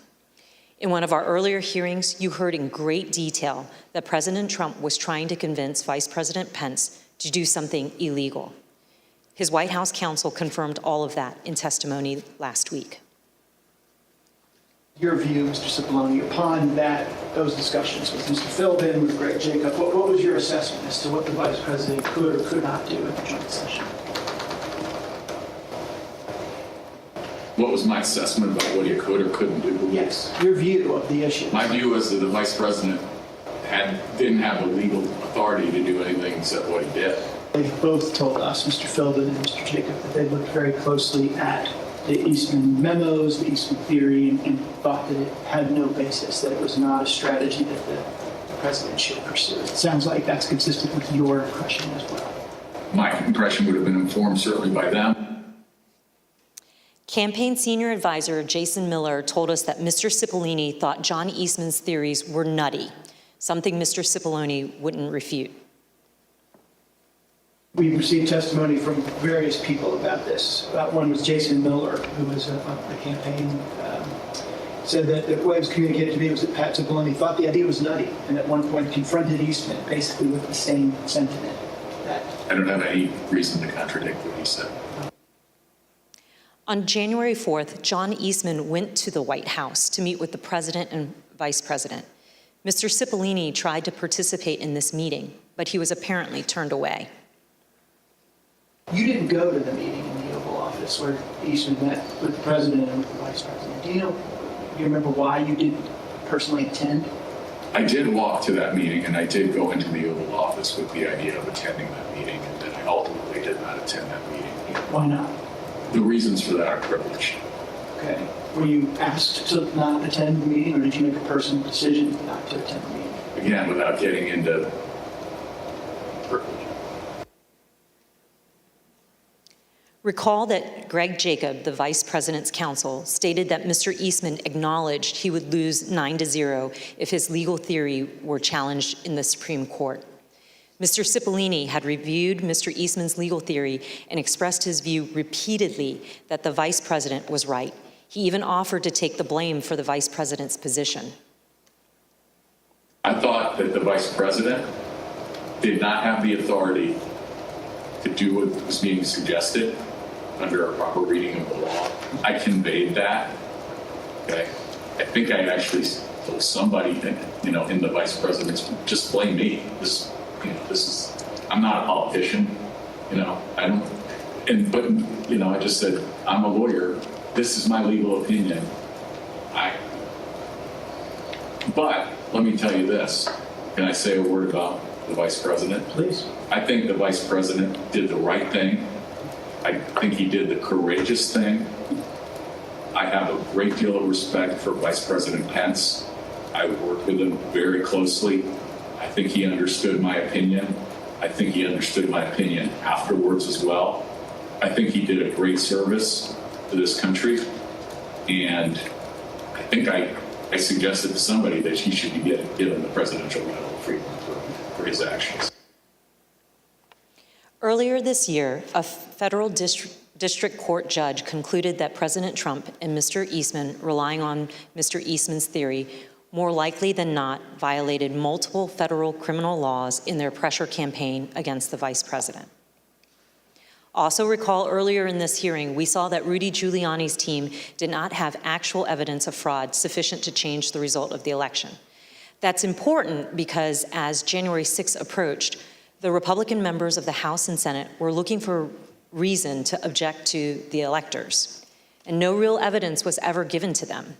And we know that Republican members of the House received a memorandum from the chairwoman of the House Republican Caucus in the days before January 6, explaining in detail the many constitutional and legal problems with objections and describing the principal judicial rulings dismissing the claims of widespread fraud. But their plan to object to the certification of the election on January 6 went forward anyway. The next day, on January 5th, the day before the attack on the Capitol, tens of thousands of people converged on Washington. While certain close associates of President Trump privately expressed concerns about what would occur on January 6, other members of the president's inner circle spoke with great anticipation about the events to come. The committee has learned from the White House phone logs that the president spoke to Steve Bannon, his close advisor, at least twice on January 5th. The first conversation they had lasted for 11 minutes. Listen to what Mr. Bannon said that day after the first call he had with the president. All hell is going to break loose tomorrow. It's all converging, and now we're on, as they say, the point of attack, right? The point of attack tomorrow. I'll tell you this. It's not going to happen like you think it's going to happen, okay? It's going to be quite extraordinarily different. And all I can say is strap in. From those same phone logs, we know that the president and Mr. Bannon spoke again on the phone that evening, this time for 6 minutes. That same day, on the eve of January 6, supporters of President Trump gathered in Washington, D.C. at another rally. This rally was held at Freedom Plaza, which is located near the White House, and featured some of the speakers who Katrina Pearson and others deemed too extreme to share the stage with the president the next morning. And as this rally was underway, the president asked members of his staff to come to the Oval Office. Let's hear from the White House aides who were in the Oval Office that night. I was in the office, in the Oval Office, and he had asked me to open the door so that he could hear. I guess there was a concert or a rap or something going on. Did he say anything other than just open the door? He made a comment. I don't remember specifically what he said, but there was a lot of energy. When we walked in, the staff was kind of standing up and assembled along the wall, and the president was at the desk, and Dan Scavino was on the couch, and the president was dictating a tweet that he wanted Scavino to send out. Then the president started talking about the rally the next day. He had the door of the Oval open to the Rose Garden because you could hear the crowd already assembled outside on the ellipse, and they were playing music, and it was so loud that you could feel it shaking in the Oval. He was in a very good mood, and I say that because he had not been in a good mood for weeks leading up to that, and then it seemed like he was in a fantastic mood that evening. He asked if members of Congress would be with him tomorrow. And what did you understand by meaning voting in his favor as opposed to physically with him or anything like that? Yeah, I took that to mean not voting to certify the election. Then he did look to the staff and ask for ideas of how, if I recall, he said that we could make the rhinos do the right thing, is the way he phrased it. And no one spoke up initially because I think everyone was trying to process what that he meant by that. The president was making notes then, talking then about we should go up to the Capitol. What's the best route to go to the Capitol? I said he should focus on policy accomplishments. I didn't mention it. What was his response? He acknowledged that and said we've had a lot, something along those lines, but then he fairly quickly moved to how fired up the crowd was going to be. And what did he say about it? Just that they were fired up, they were angry, they feel like the election has been stolen, that the election was rigged. Did he give any indication of how he knew that the crowd was fired up or angry? He continued to reference being able to hear them outside. Through the open door of the Oval Office, the president could hear the sound of the crowd and the music at the rally at the Freedom Plaza. And these are some of the things that they were saying there at the plaza, just blocks from where the president sat that evening, excited for the next day. This is nothing less than an epic struggle for the future of this country between dark and light, between the godly and the godless, between good and evil. And we will win this fight, or America would step off into 1,000 years of darkness. Tomorrow, trust me, the American people that are standing on the soil that we are standing on tonight, and they're going to be standing on this soil tomorrow, this is soil that we have fought for, and we will fight for in the future. The members of Congress, the members of the House of Representatives, the members of the United States Senate, those of you who are feeling weak tonight, those of you that don't have the moral fiber in your body, get some tonight, because tomorrow we the people are going to be here, and we want you to know that we will not stand for a lie. We will not stand for a lie. I want them to know that 1776 is always an option. Yeah!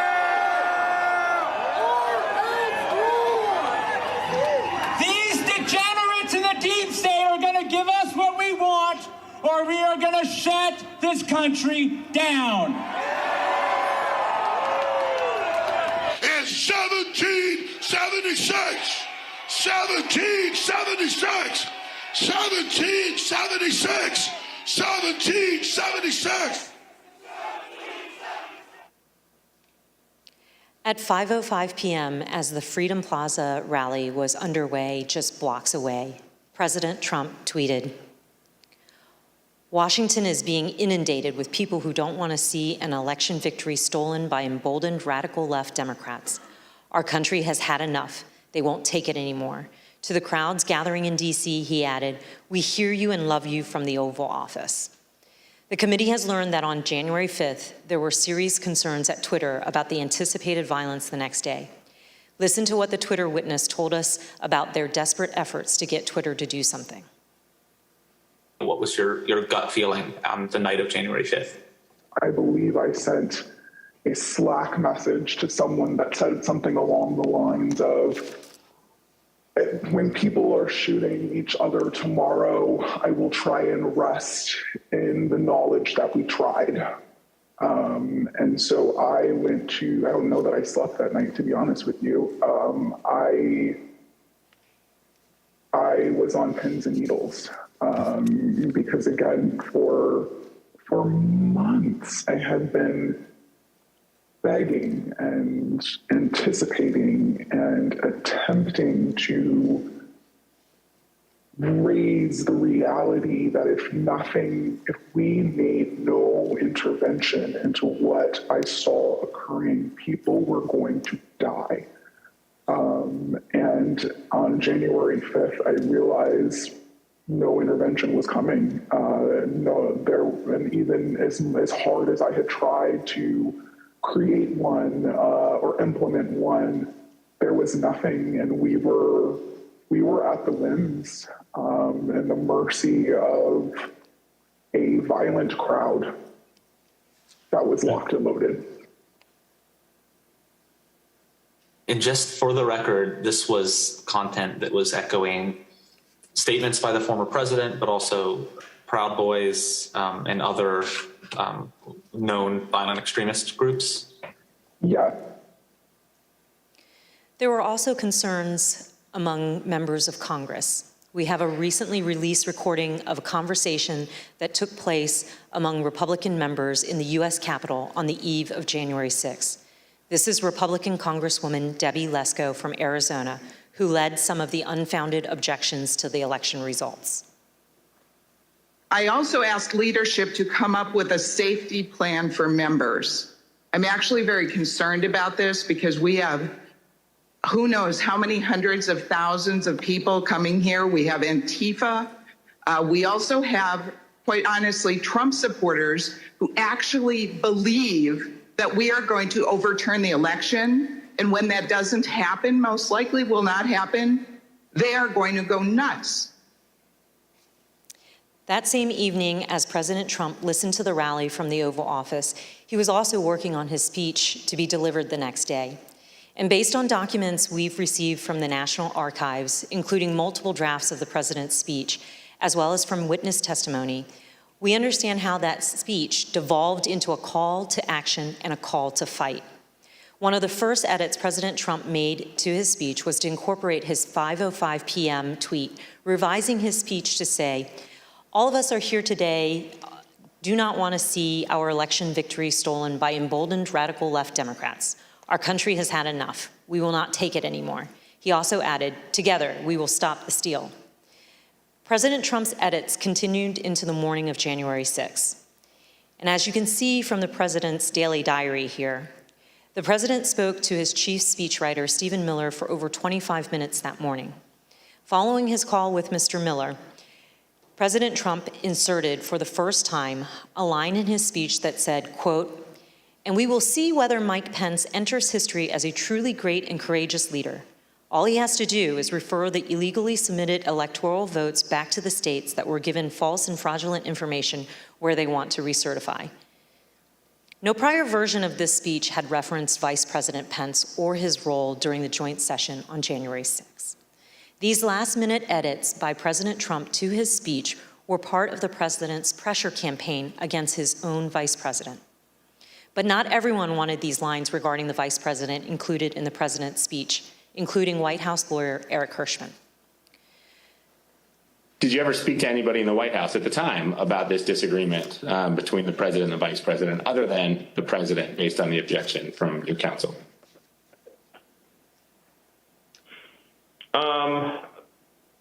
Maybe had a brief conversation about it with Eric Hirschman. Tell me about that. What do you remember him saying to you about this disagreement? I just remember him saying that that he had a I don't want to get this wrong. Sort of something to the effect of thinking that it would be counterproductive. I think he thought to discuss the matter publicly. So it came up in the context of editing the president's speech on January the 6th? It just came up in the conversation where Eric knew it was in the speech, and so he had a sidebar with me about it. And so the speechwriters took that advice and removed the lines about Vice President Pence. And later that morning at 11:20 a.m., President Trump had a phone call with the vice president. And as the committee detailed in an earlier hearing, that phone call was, by all accounts, tense and heated. During this call, the vice president told the president that he would not attempt to change the outcome of the election. In response, the president called the vice president of the United States a wimp and other derogatory words. As you can see in this email, after Vice President Pence told President Trump that he would not unilaterally deliver him a second term in office, the speechwriters were directed to reinsert the Mike Pence lines. Here is how one of the speechwriters described President Trump's last-minute change to the speech. And as I recall, there was a very tough sentence about the vice president that was added. President Trump wanted to use his speech to attack Vice President Pence in front of a crowd of thousands of angry supporters who had been led to believe the election was stolen. When President Trump arrived at the Ellipse to deliver his speech, he was still worked up from his call with Vice President Pence. And although Ivanka Trump would not say so, her chief of staff gave the committee some insight into the president's frustration. It's been reported that you ultimately decided to attend the rally because you hoped that you would calm the president and keep the event on an even keel. Is that accurate? No, I don't know who said that or where that came from. What did she share with you about why it was concerning that her father was upset or agitated after that call with Vice President Pence in relation to the Ellipse rally? Why did that matter? Why did he have to be calmed down, I should say? Well, she shared that he had called the vice president a not an expletive word. I think that bothered her, and I think she could tell based on the conversations and what was going on in the office that he was angry and upset, and people were providing misinformation. And she felt like she might be able to help calm this situation down, at least before he went on to stage. The president did go on stage, and then he gave the speech that he wanted to give. It included the formal changes he had requested the night before and in that morning, but also many important last-minute ad-lib changes. A single scripted reference in the speech to Mike Pence became 8. A single scripted reference to rallygoers marching to the Capitol became 4, with President Trump ad-libbing that he would be joining the protesters at the Capitol. Added throughout his speech were references to fighting and the need for people to have courage and to be strong. The word peacefully was in the staff-written script and used only once. Here are some of these ad-lib changes that the president made to his speech. Because you'll never take back our country with weakness. You have to show strength and you have to be strong. So I hope Mike has the courage to do what he has to do. And I hope he doesn't listen to the rhinos and the stupid people that he's listening to. We fight like hell. And if you don't fight like hell, you're not going to have a country anymore. But we're going to try and give our Republicans, the weak ones, because the strong ones don't need any of our help, we're going to try and give them the kind of pride and boldness that they need to take back our country. So let's walk down Pennsylvania Avenue. White House counsel Pat Cipollone and his deputy did not attend the speech, and they were concerned that the statements in the speech about the election were false. In fact, the message that President Trump delivered that day was built on a foundation of lies. He lied to his supporters that the election was stolen. He stoked their anger. He called for them to fight for him. He directed them to the U.S. Capitol. He told them he would join them, and his supporters believed him, and many headed towards the Capitol. As a result, people died. People were injured. Many of his supporters' lives will never be the same. President Trump's former campaign manager, Brad Parscale, recognized the impact of the speech immediately. And this is what he said on January 6 in excerpts from text messages to Katrina Pearson. Mr. Parscale said, quote, "This is about Trump pushing for uncertainty in our country, a sitting president asking for civil war." And then when he said, "This week I feel guilty for helping him win," Katrina Pearson responded, "You did what you felt right at the time, and therefore it was right." Mr. Parscale added, "Yeah, but a woman is dead. And yeah, if I was Trump and I knew my rhetoric killed someone." When Ms. Pearson replied, "It wasn't the rhetoric," Mr. Parscale said, "Katrina, yes, it was." Thank you, Mr. Chairman. I yield back. Gentlelady yields back. We're joined today by Mr. Jason Van Tatenhove and Mr. Stephen Ayres. Mr. Tatenhove is an artist and journalist. He's a former spokesman of the Oath Keepers and a former close associate of Elmer Stuart Rhodes, the founder and president of the Oath Keepers, who has been charged with seditious conspiracy in relation to the Capitol attack.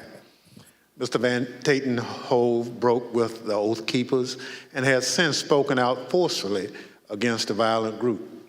Mr. Ayres is a former supporter of President Trump. He answered the president's call to come to Washington, D.C. on January 6th. He marched to the Capitol on the president's orders.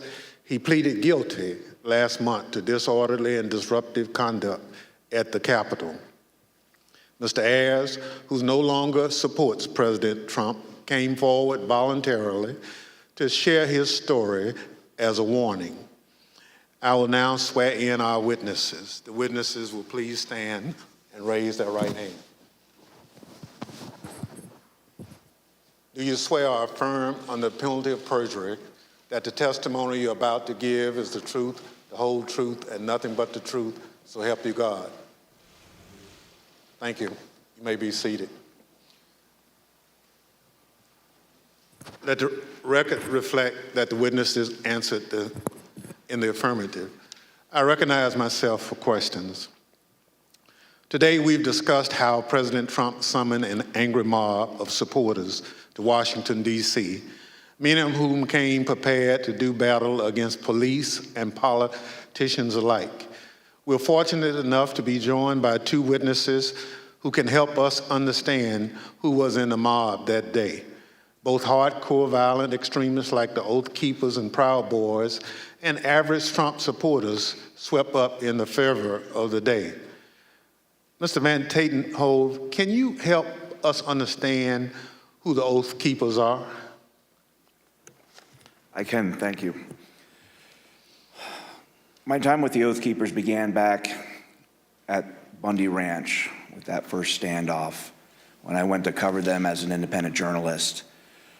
I then subsequently covered two more standoffs, the Sugar Pine Mine standoff and the White Hope Mine standoff. It was at that time that I was offered a job as national media director and an associate editor for the webpage.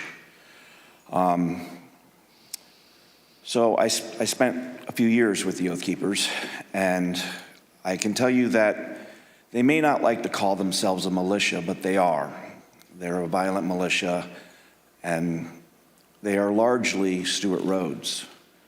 And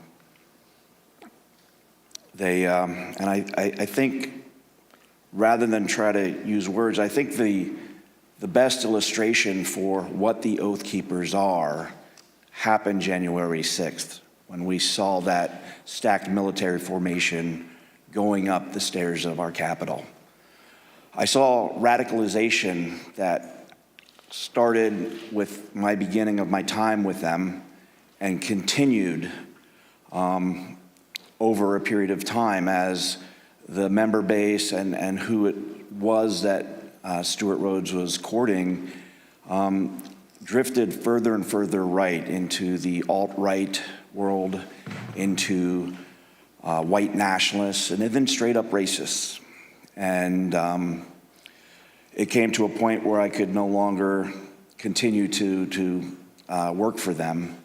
But the Oath Keepers are a dangerous militia that is in large part fed by the ego and drive of Stuart Rhodes, who at times seemed to see himself as this paramilitary leader.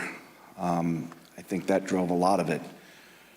So, in my opinion, the Oath Keepers are a very dangerous organization.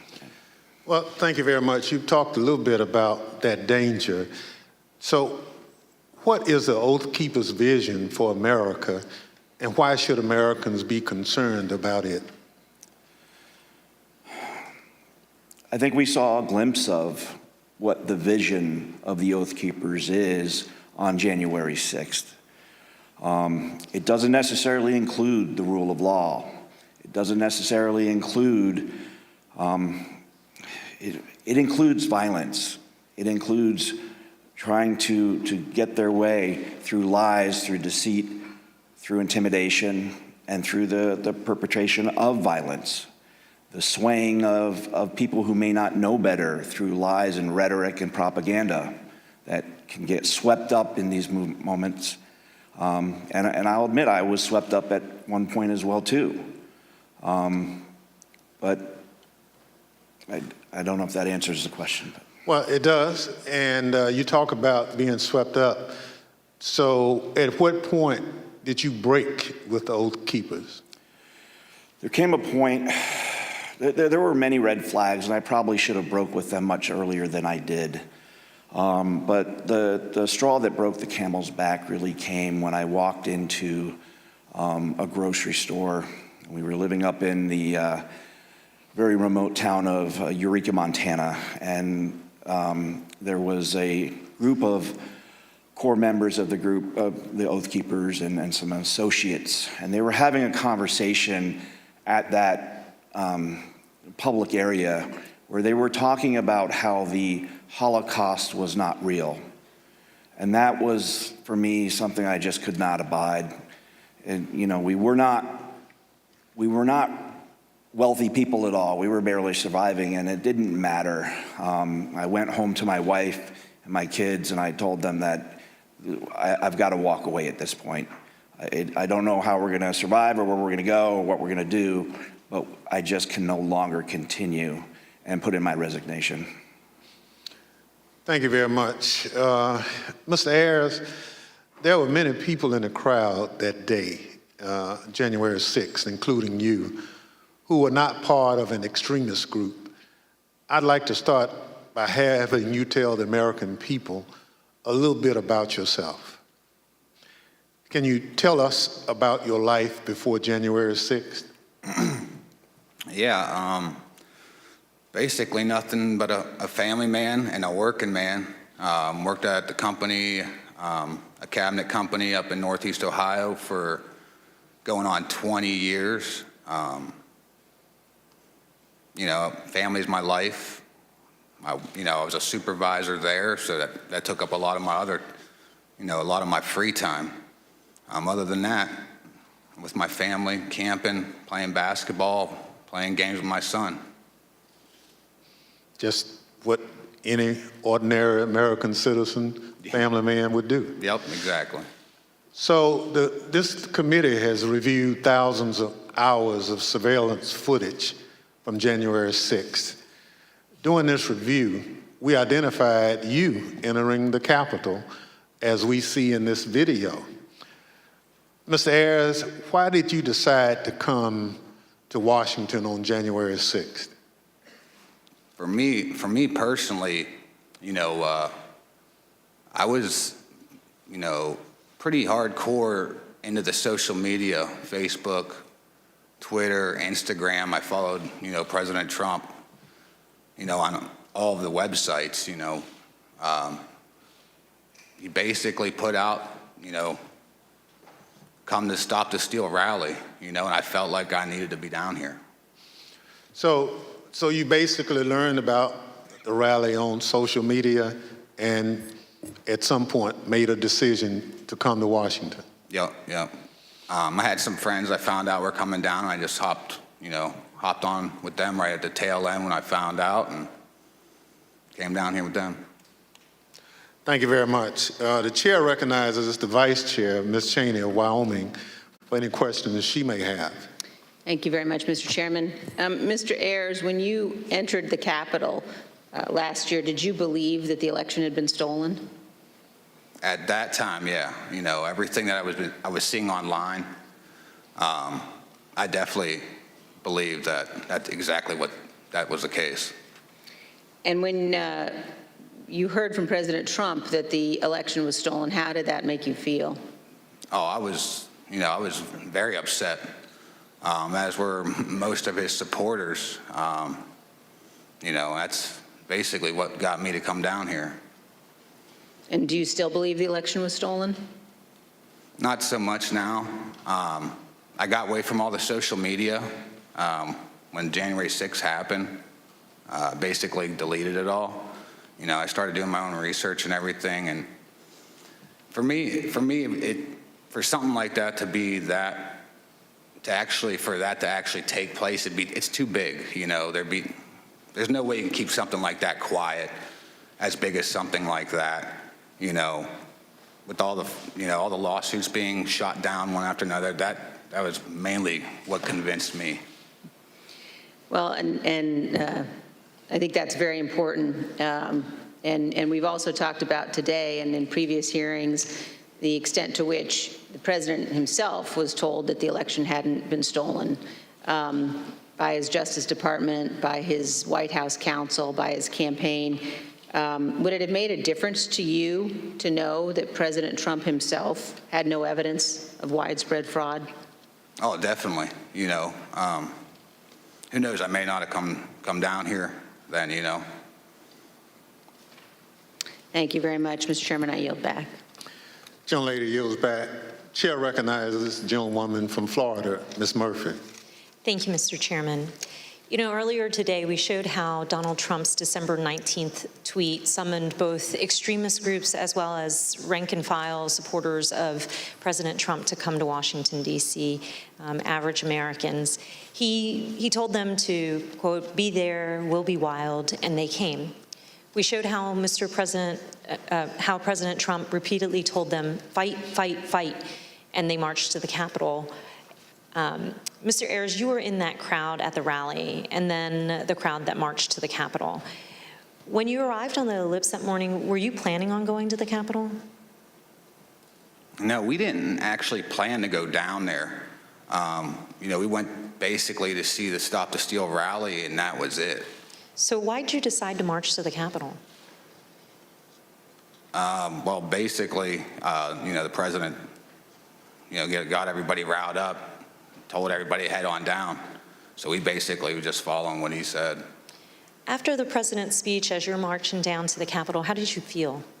I was, I'm angry, after everything that was basically said in the speech. A lot of the stuff he said, he already put out in tweets. I've already seen it and heard it before.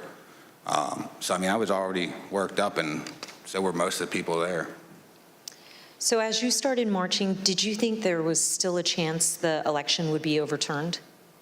Yeah, at that time I did, because everybody was kind of like in the hope that, Vice President Pence was not going to certify the election.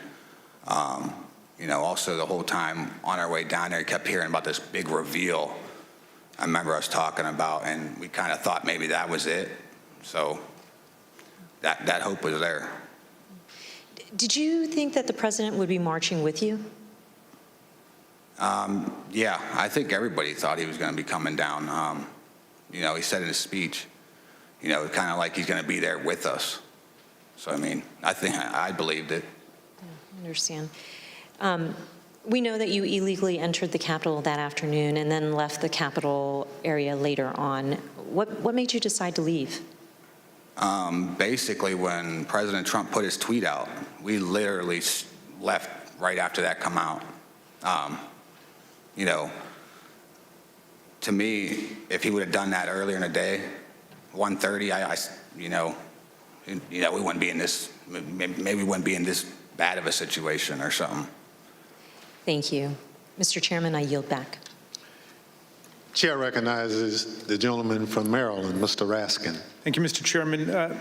Mr. Van Tatenhove, in the run-up to January 6th, Stuart Rhodes publicly implored President Trump to invoke the Insurrection Act, the 1807 law that allows the president to call up militias to put down a rebellion against the United States. And I want to get your thoughts about this in the context of your prior relationship with Stuart Rhodes.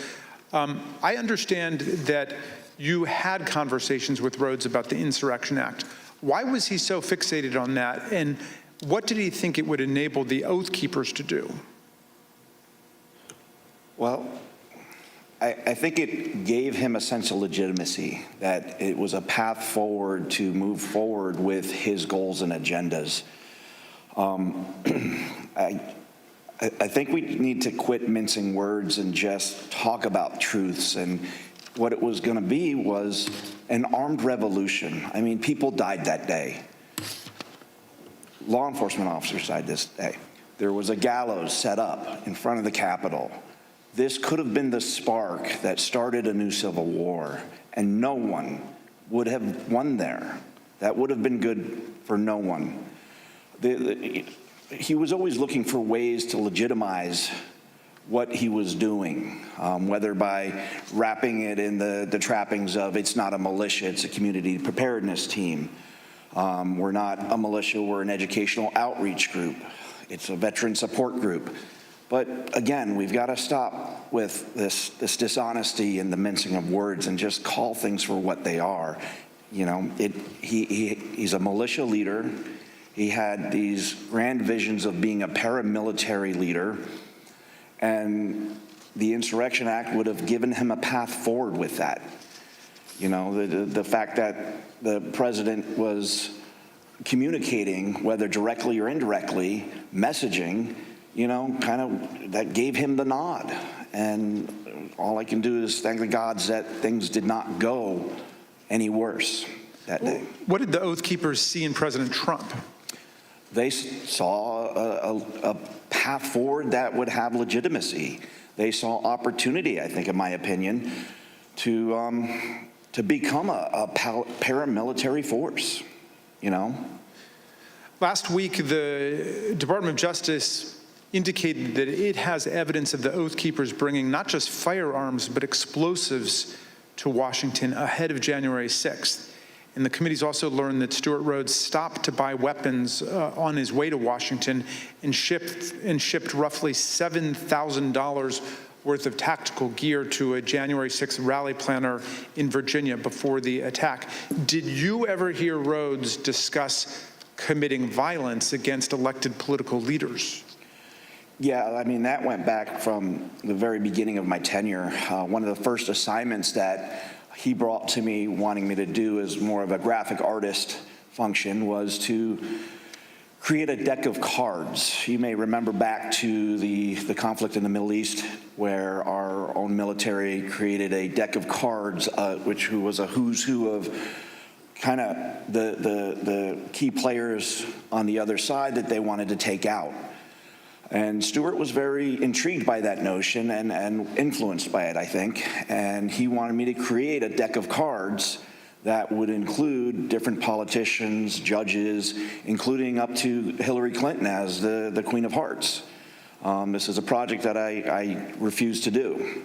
But from the very start, we saw that. There was always the push for military training, including there were courses in that community that went over explosives training. So yeah, this all falls in line.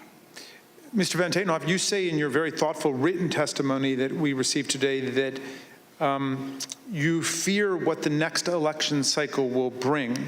And you also say that we have been exceedingly lucky in that we have not seen more bloodshed so far. I wonder if you would elaborate on those two statements. I think as far as the luck goes, we've had the potential from Bundy Ranch on. I mean, being boots on the ground at these standoffs, and they were standoffs where there were firearms pointed across lines at federal law enforcement agencies, whatever it may be with that particular standoff. But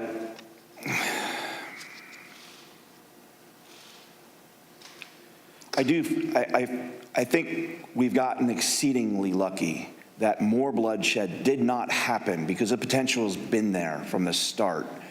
And we got very lucky that the loss of life was, and as tragic as it is, that we saw on January 6th, the potential was so much more.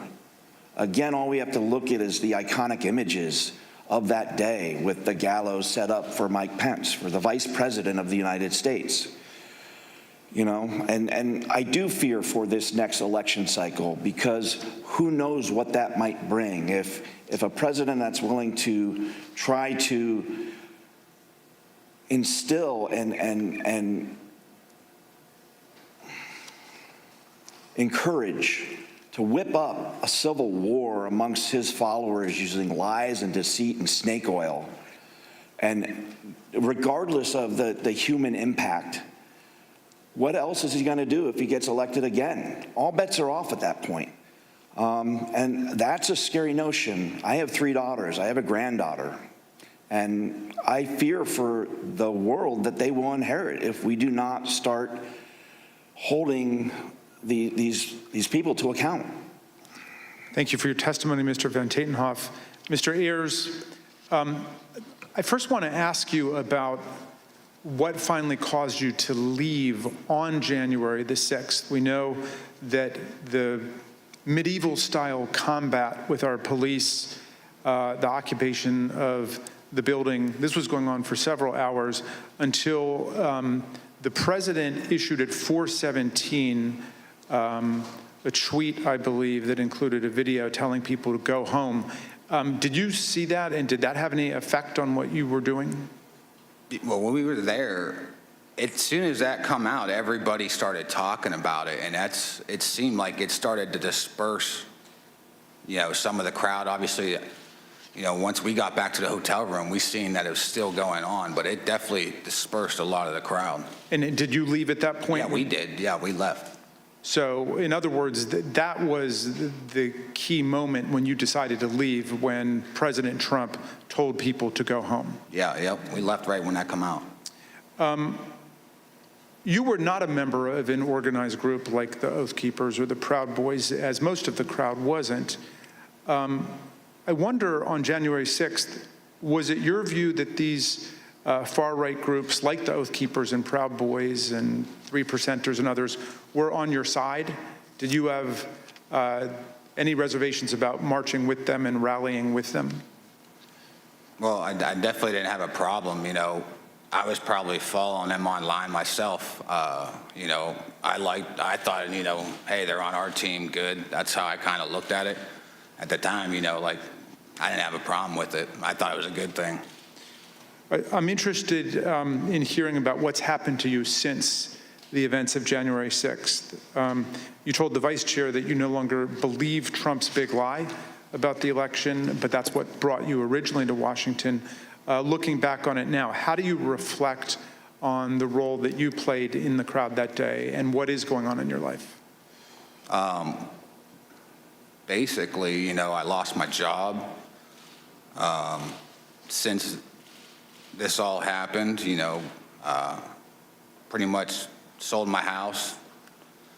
So everything that happened with the charges, you know, thank God, a lot of them did get dismissed because I was just holding my phone, but at the same time I was there.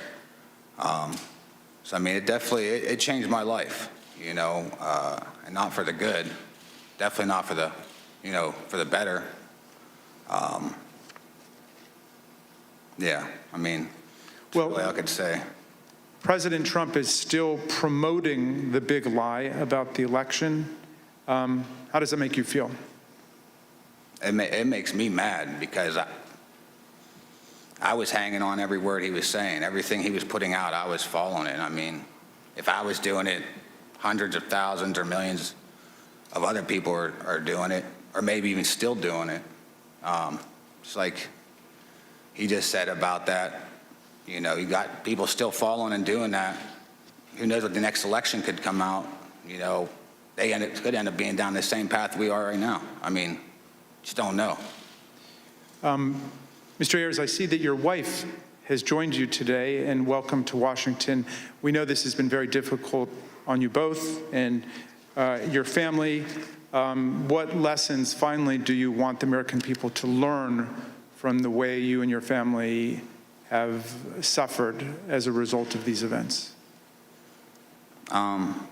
Biggest thing is I consider myself a family man, and I love my country. I don't think any one man is bigger than either one of those. I think that's what needs to be taken.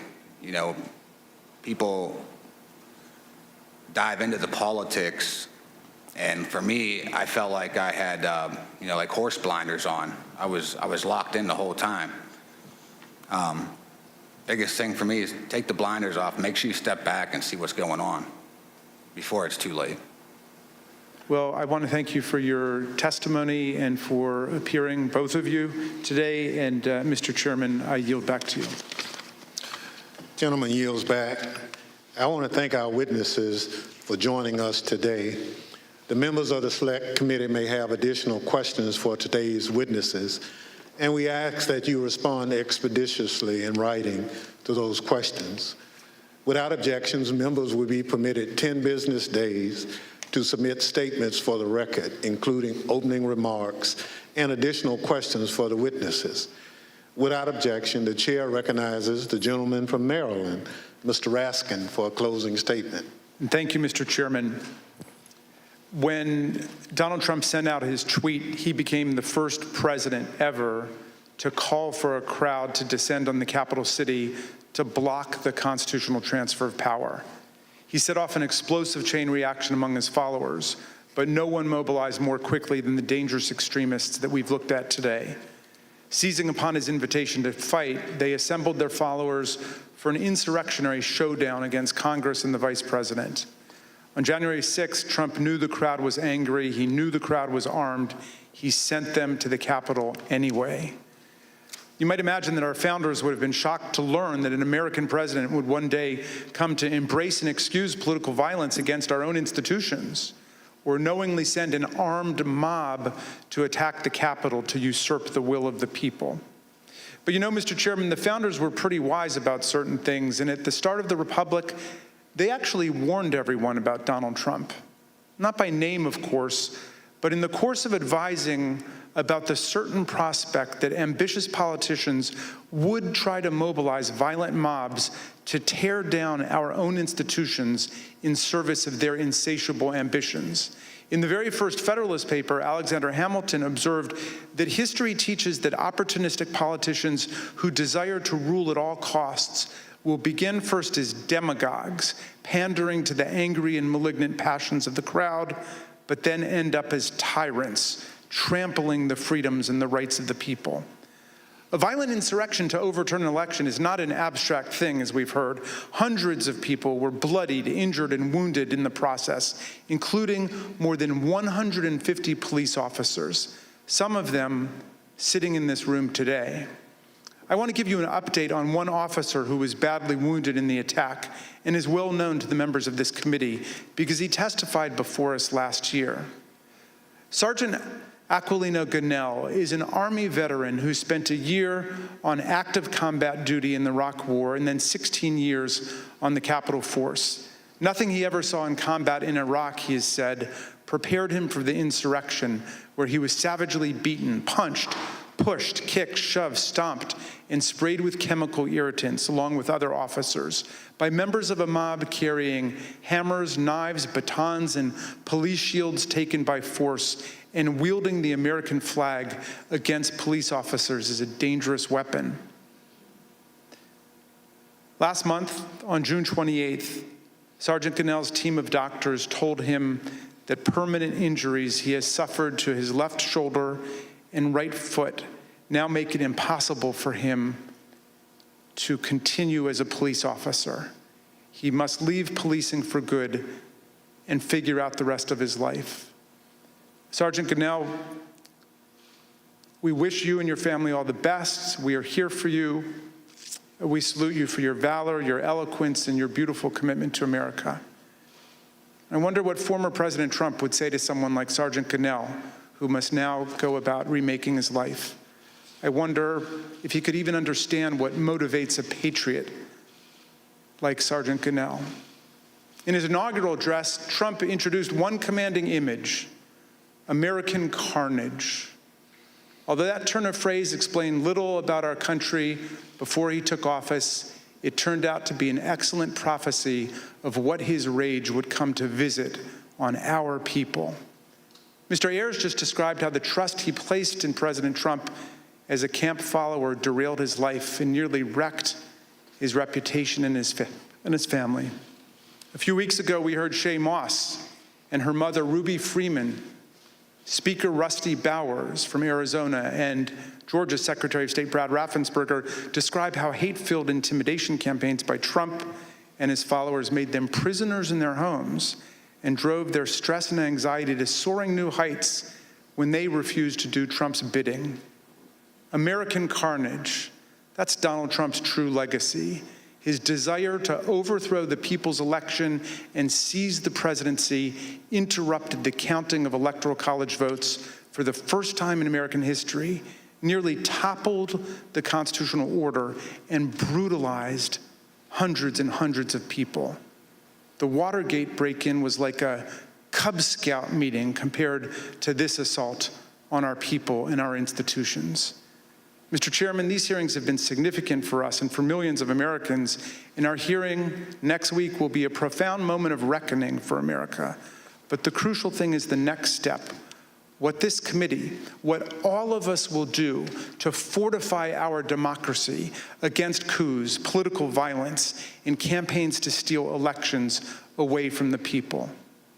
Unlike Mr. Ayres and Mr. Van Tatenhove, people who have recovered and evolved from their descent into the hell of fanaticism, Donald Trump has only expanded his big lie to cover January 6th itself. He asserts the insurrection was the real election, and the election was the real insurrection. He says his mob greeted our police officers on January 6th with hugs and kisses. He threatens to take one of America's two major political parties with him down the road to authoritarianism, and it is Abraham Lincoln's party, no less. The political scientists tell us that authoritarian parties have two essential features in common in history and around the world. They do not accept the results of democratic elections when they lose, and they embrace political violence as legitimate. And the problem of incitement to political violence has only grown more serious in the internet age, as we have just heard. But this is not the problem of one party, it is the problem of the whole country now. American democracy, Mr. Chairman, is a precious inheritance, something rare in the history of the world and even on earth today. Constitutional democracy is the silver frame, as Lincoln put it, upon which the golden apple of freedom rests. We need to defend both our democracy and our freedom with everything we have and declare that this American carnage ends here and now. In a world of resurgent authoritarianism and racism and anti-Semitism, let's all hang tough for American democracy. Thank you, Mr. Chairman. I yield back. Gentleman yields back. Without objection, the chair recognizes the gentlewoman from Florida, Ms. Murphy, for a closing statement. Thank you, Mr. Chairman. At one of our first hearings, Chairman Thompson explained that the members of this committee would not spend much time talking about ourselves. Rather, we would let the evidence play the leading role.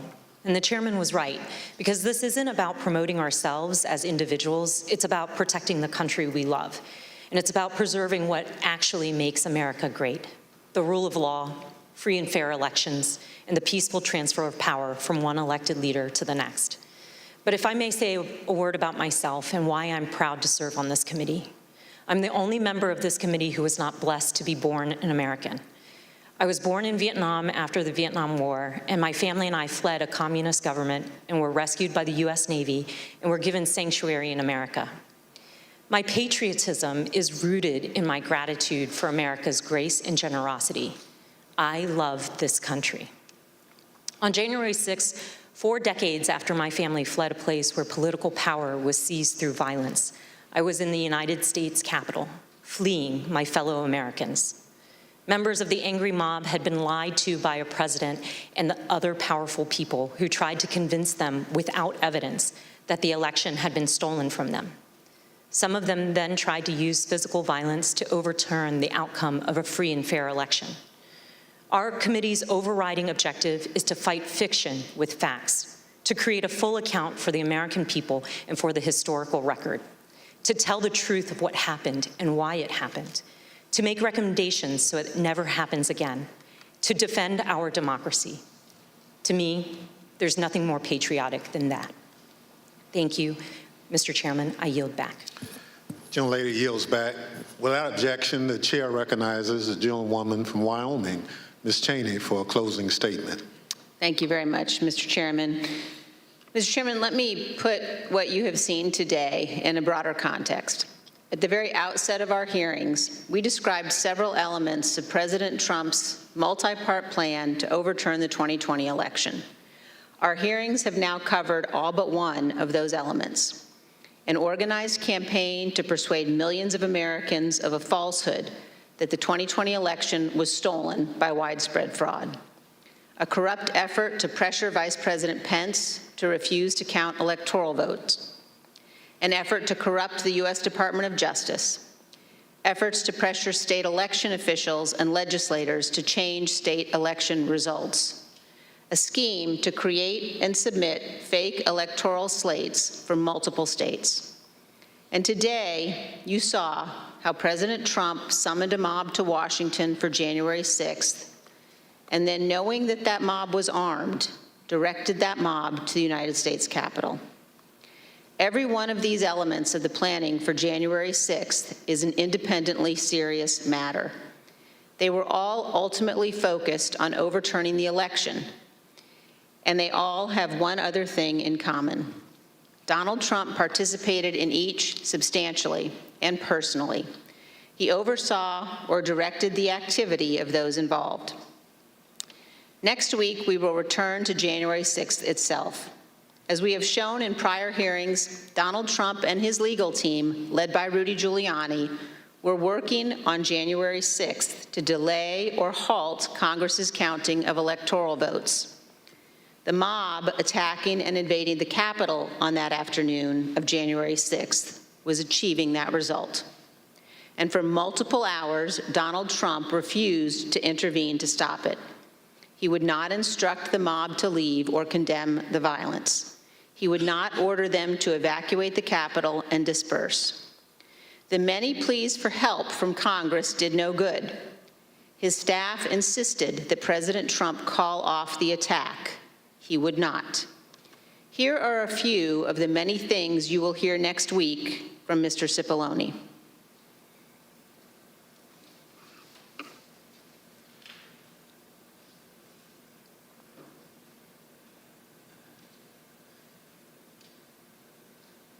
Is that right?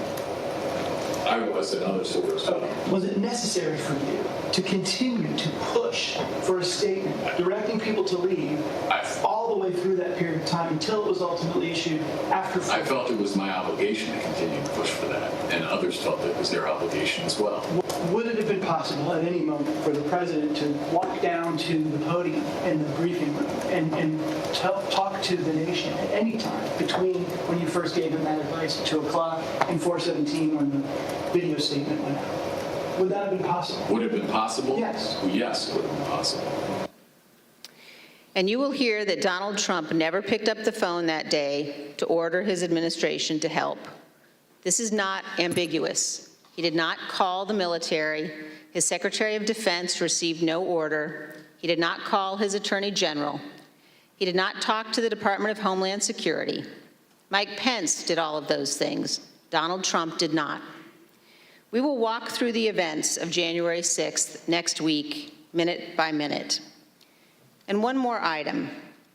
After our last hearing, President Trump tried to call a witness in our investigation, a witness you have not yet seen in these hearings. That person declined to answer or respond to President Trump's call and instead alerted their lawyer to the call. Their lawyer alerted us, and this committee has supplied that information to the Department of Justice. Let me say one more time, we will take any effort to influence witness testimony very seriously. Thank you, Mr. Chairman. I yield back. Thank you. The gentlelady yields back. In my opening, I mentioned how we look to our leaders to serve as a fail-safe if people in this country refuse to accept the results of an election. That's part of the way those in positions of public trust uphold their oath, how they show fidelity to the Constitution. In the run-up to January 6th, Donald Trump had an obligation to tell his supporters to accept the results of the election. Instead, he urged them to further along the path toward mob violence. The idea of mob violence makes me think of another sort of fail-safe. All across this country, there are different ideas about what role the federal government should play in our lives. In fact, up here on this dais, there are plenty of different ideas. But there are moments when the institutions of our federal government are the fail-safe. I am from a part of the country where, had it not been for the federal government and the Constitution, my parents and many more Americans like them would have continued to be treated as second-class citizens. The freedom to be able to vote without harassment, travel in relative safety, and dine and sleep where you choose is because we have a government that looks over the well-being of its citizens. This is especially important in moments of crisis. When we have a natural disaster that state governments can't handle on their own, when there's an emergency that requires action by our public health services or our military, we have a federal government. What happened on January 6, 2020 was another one of those moments in history that test the strength of our federal government. January 6th was an attack on our country. It was an attack on our democracy, on our Constitution. A sitting president with a violent mob trying to stop the peaceful transfer of power from one president to another. It still makes my blood boil to think of it. In a moment like that, what would you expect to see? You expect to see the President of the United States sitting behind a resolute desk in the Oval Office, assuring the American people that the attack would be repelled and the threat would be dealt with. You'd expect to be reassured that there was a fail-safe. Instead, the President of the United States sent the mob. He disregarded the advice of the people who had taken an oath to the Constitution. He oversaw a scheme aided by people whose loyalty was only to Donald Trump. There's nothing we can compare that to. There's nothing in our great nation's history that has ever come close to that sort of betrayal and dereliction.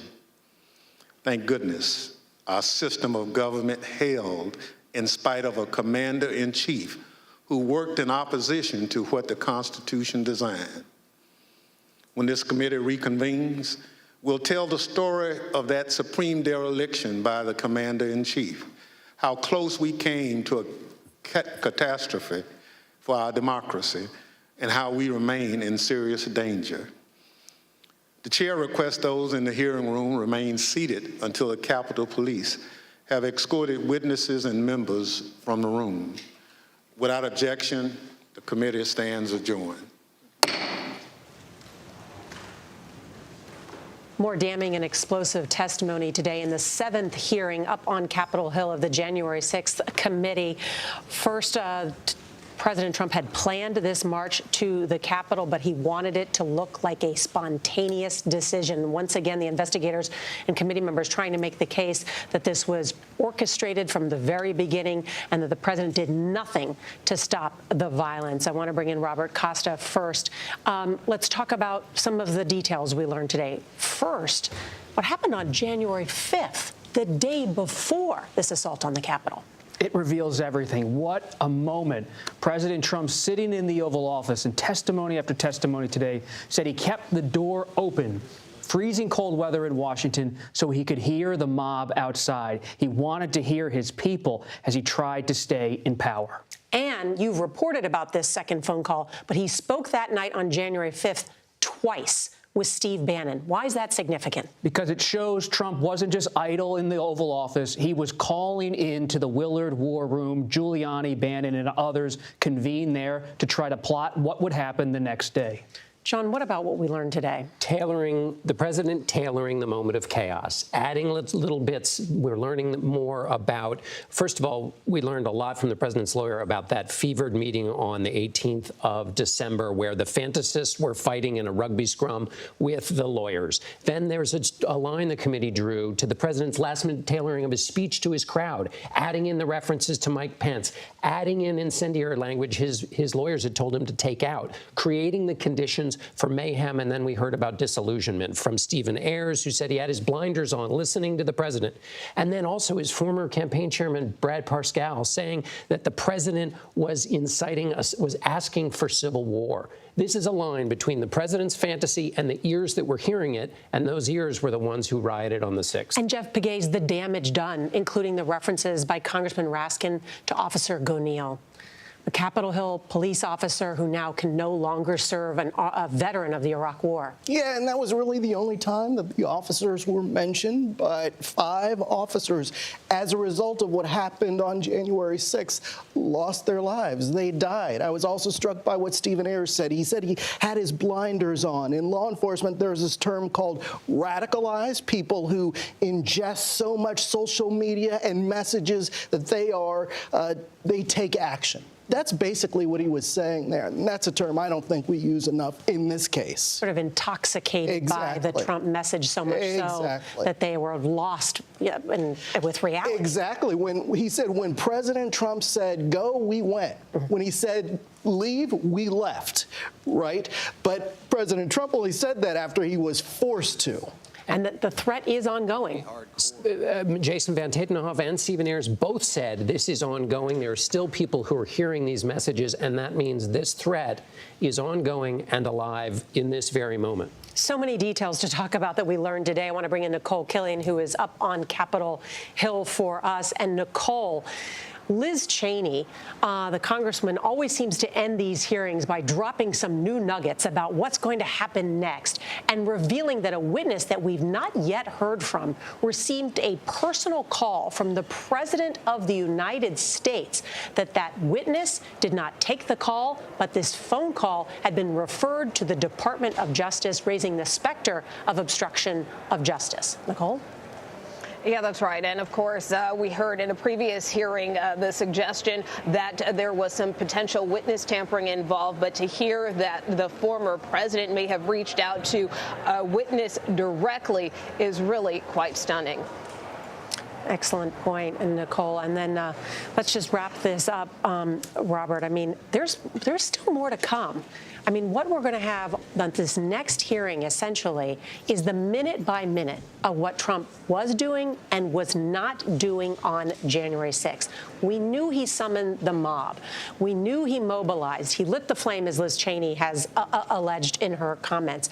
But also, what he did not do, he didn't call anybody in the government to stop it or to protect the members of Congress. And we don't have a full picture of what he did minute by minute. It was just weeks ago that CBS News and the Washington Post reported that there are gaps in the National Archives records about Trump's phone calls. It's evident based on our reporting that he was using aide cell phones at times, personal cell phones to make calls. Who was he talking to? What was he doing? And what was the intent? How big is that gap?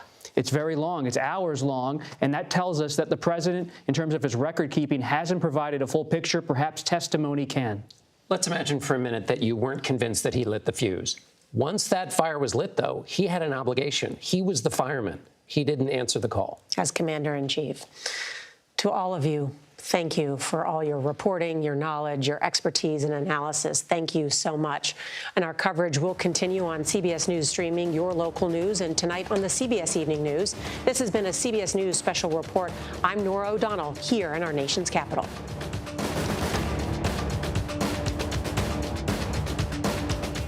And once again, you've been watching a CBS News Special Report on the January 6th public hearing. The panel focused on possible connections between former President Trump, his allies, and far-right groups. The panel zeroed in on two groups in particular, the Oath Keepers and the Proud Boys. They argued one of President Trump's tweets was an intentional call to action for these groups.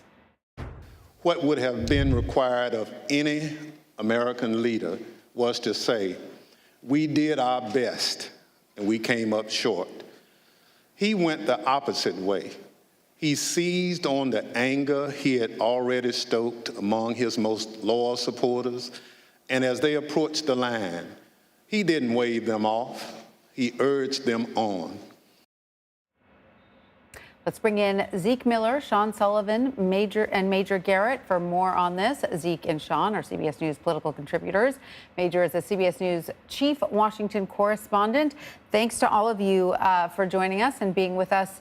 Zeke, let me start with you. What were some of the highlights from today's hearing? We heard, again, a lot of explosive testimony. What were some of the most important new nuggets we learned? I mean, the most tantalizing bit was really what Congresswoman Liz Cheney dropped at the end, that little teaser for the next round of hearings, that evidence, she says, committees gathered of attempted contact between the former president and one of the committee's witnesses that has been referred to the Department of Justice. What that is, the details of that potential communication is certainly something that we will all be trying to puzzle out before the next committee hearing because of potential obstruction of Congress that could be associated with that. But we don't know much about that, so that's certainly very interesting, but we don't know exactly what it means just yet. But in terms of what we did learn today, we got a much clearer picture of the efforts inside the White House in the weeks leading up to January 6th to some of the attempts by people who are surrounding the president to try to save him from the more extreme voices that were pushing discredited and baseless legal theories to try to overturn the election. And the president didn't, in many cases, rejected the more sober advice from the people on his staff to embrace sort of conspiracy-minded voices from Rudy Giuliani, Sidney Powell, and others. And then we got a clear documentation that the president's drop-in that suggested that even he would go to the Capitol on January 6th was in fact premeditated. There had been some reporting on that, but now the committee brought the receipts. That is the sort of thing that helps paint the events of that day with a lot more clarity and resolution. There's a lot less supposition. It's really all there in the record. Yeah, Major, let me turn to you. As we've been watching this, we talked in the past about how the committee is really trying to sort of connect the dots here and establish what was happening behind closed doors in the West Wing and in other places in Washington in those days leading up to January 6th. Did anything that you heard today surprise you? couple of things, and one of them that Zeke just mentioned. This idea, now firmly established by evidence developed by the January 6th committee, that the president had this secret plan that he didn't want anyone to know about, spontaneously deciding to go to the Capitol after his speech on the ellipse. That was not spontaneous. That was part of a plan that existed at least a day before January 6th. That's significant. Also, his phone conversations with Steve Bannon, who was at the Willard Hotel, very near the White House, in his own war room.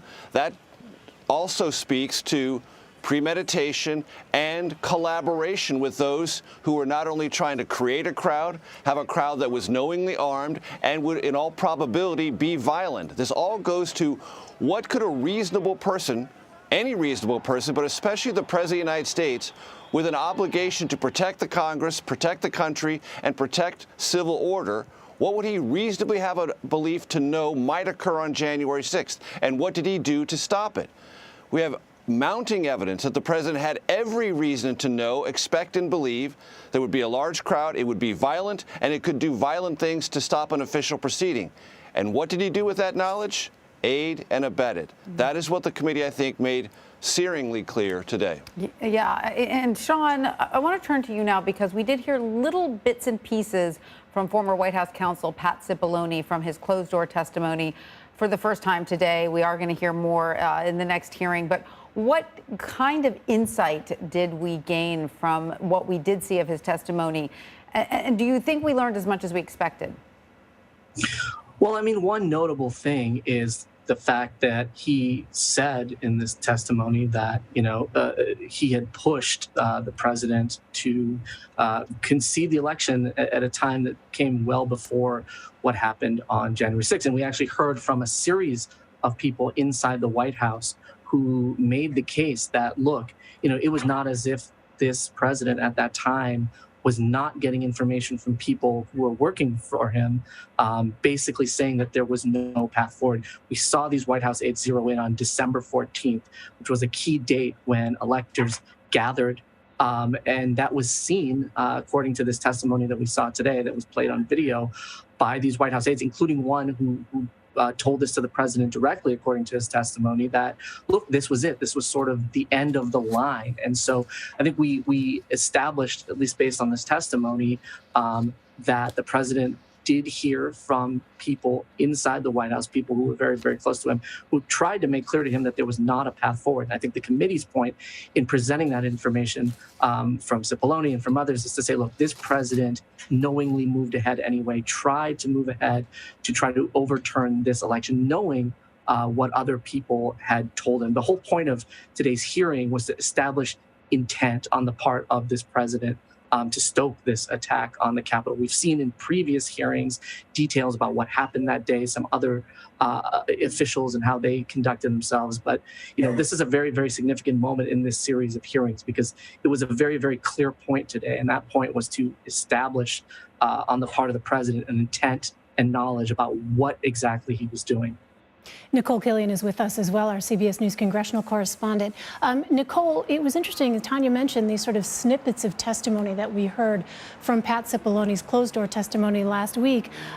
We know that no topics were supposedly off limits per se, but it was interesting to hear that during the course of this hearing and the snippets that were released, Pat Cipollone seemed to suggest he was not going to specifically discuss any of President Trump's conversations, that he wasn't going to go into detail about what President Trump may or may not have said.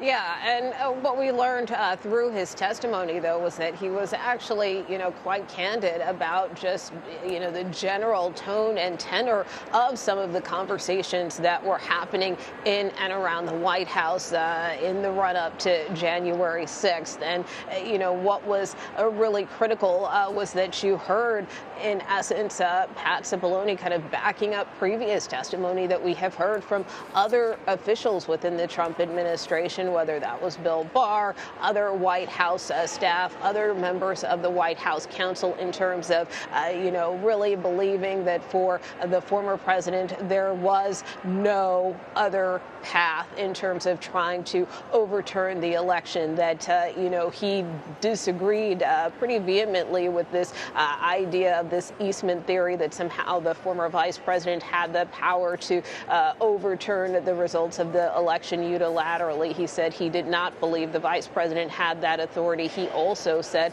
earlier on that he believed and was told by former White House Chief of Staff Mark Meadows that as early as late November that he was told, along with Bill Barr, that the former president would perhaps kind of graciously make an exit, and yet that didn't happen. So there were a number of different facets, of evolution in terms of, kind of how this timeline and timetable and these various pressure campaigns evolved, and the reaction that Pat Cipollone had to some of those, including some of those very heated meetings that we learned about, like that one in mid-December with the former president, as well as some of these informal outside advisors who kind of gained access to the White House, even though they really didn't have a formal appointment. Pat Cipollone said he was kind of taken aback by that. He wasn't happy by that meeting, which did become very contentious, as we learned through testimony today, that there was screaming and shouting involved in terms of discussing these various schemes to possibly, seize voting machines and appoint Sidney Powell, one of the president's informal advisors, and, who was advising him on some legal matters. Pat Cipollone disagreeing with that. He didn't think that she should be appointed as any type of special counsel, and again saw no valid reason why someone would try to seize voting machines. So time and again, he really, objected pretty strongly to these various plots and schemes that were being presented to the former president, and that's why I think you saw so many clips in this hearing. It was almost like he was one of the witnesses testifying, if you will. Certainly there had been a lot of buildup to his testimony, given the fact that he sat down with the committee for some 8 hours last week, and certainly it sounds from the committee that there will be more to come from him in their next hearing. Yeah, I mean, Nicole, to your point about Sidney Powell, she's facing this lawsuit from Dominion Voting Systems as well as Fox News. And one of her defenses is that no reasonable person would have believed what she was saying, which adds, major something to the picture of chaos that we saw developing within the White House, according to the committee, during those final days of the Trump administration. And talking about that meeting, that unhinged, quote, unhinged December 18th meeting in the Oval Office, we just heard Nicole talking about. What more do we know about what transpired that day? Well, that meeting was written about by Patrick Byrne. You can find his book on Amazon. He wrote about this publicly 4 months ago. Patrick Byrne is the former CEO of Overstock.com. He was in that meeting alongside Sidney Powell and Michael Flynn, the president's former national security advisor. And they were giving the president this whole presentation about 2 executive orders, one from the Obama administration and one that he could sign, that would give him the authority, they said, to send the military. They suggested the National Guard, seize ballot boxes, and rerun the election if necessary, in 6 different states, so he could retain power and get a second term. And everyone associated with the president, White House counsel Pat Cipollone, the Attorney General, Eric Hirschman, all said that is without any legal foundation. It's unconstitutional. There's no evidence to back it up. And this is chaos, yes, but it's chaos in pursuit of a specific cause. What was that specific cause? To keep President Trump in power without the will of the voters to support that, meaning to overturn an election and keep him in the presidency illegitimately. That was their aim. And that's what this whole meeting was about. And as contentious as it was, as loud as it was, as full of invective and other kinds of language, the president only decided not to do it sort of after exhaustion. But he considered it, and considered it seriously. And then after that meeting ended, he says, you know what? I'm going to put out a tweet because I know my supporters will respond more favorably than I could get a consensus in my own Oval Office or the residents of the White House. So I can't get a resolution here at the White House. I will try to find one by another means. And what was that other means? To mobilize a crowd to come to the White House and use protest, some of it violent, to stop the certification on January 6th. So it was an outside means to solve what was, for his sake and the cause of staying in office, an irresolvable internal problem. And that's the essence of what this story is about. So, Zeke, Major talks about the president at that time being unable to get a resolution inside the Oval Office. So the committee says that that, quote, unhinged meeting is what led to former President Trump's overnight tweet, which they suggest was a call to arms for the January 6th insurrection.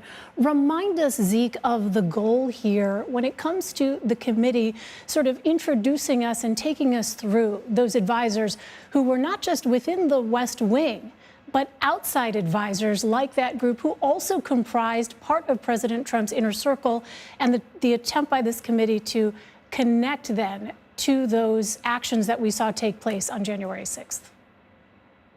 As Major really laid out there, the committee's goal is to try to connect the dots between the actions and decisions that took place in the White House and the president's inner circle that were then magnified and whipped up and led to the events of January 6th, the violent insurrection at the Capitol in the attempt to overthrow the will of the American public and stop the election certification.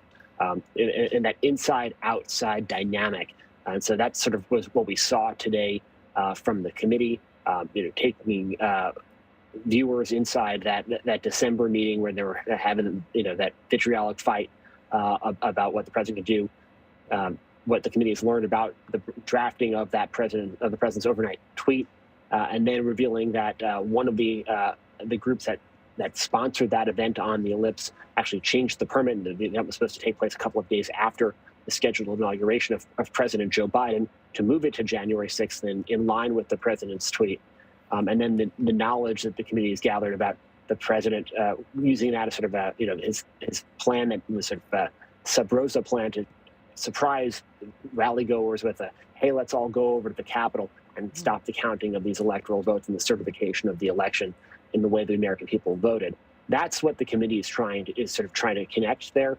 It's that the actions that individual people in that mob took, that the groups that sponsored the event took, that the lawyers around the president were taking, all stem back to the decisions of the president himself, because he was upset that he lost the election. And they're trying to connect those dots there. A lot of American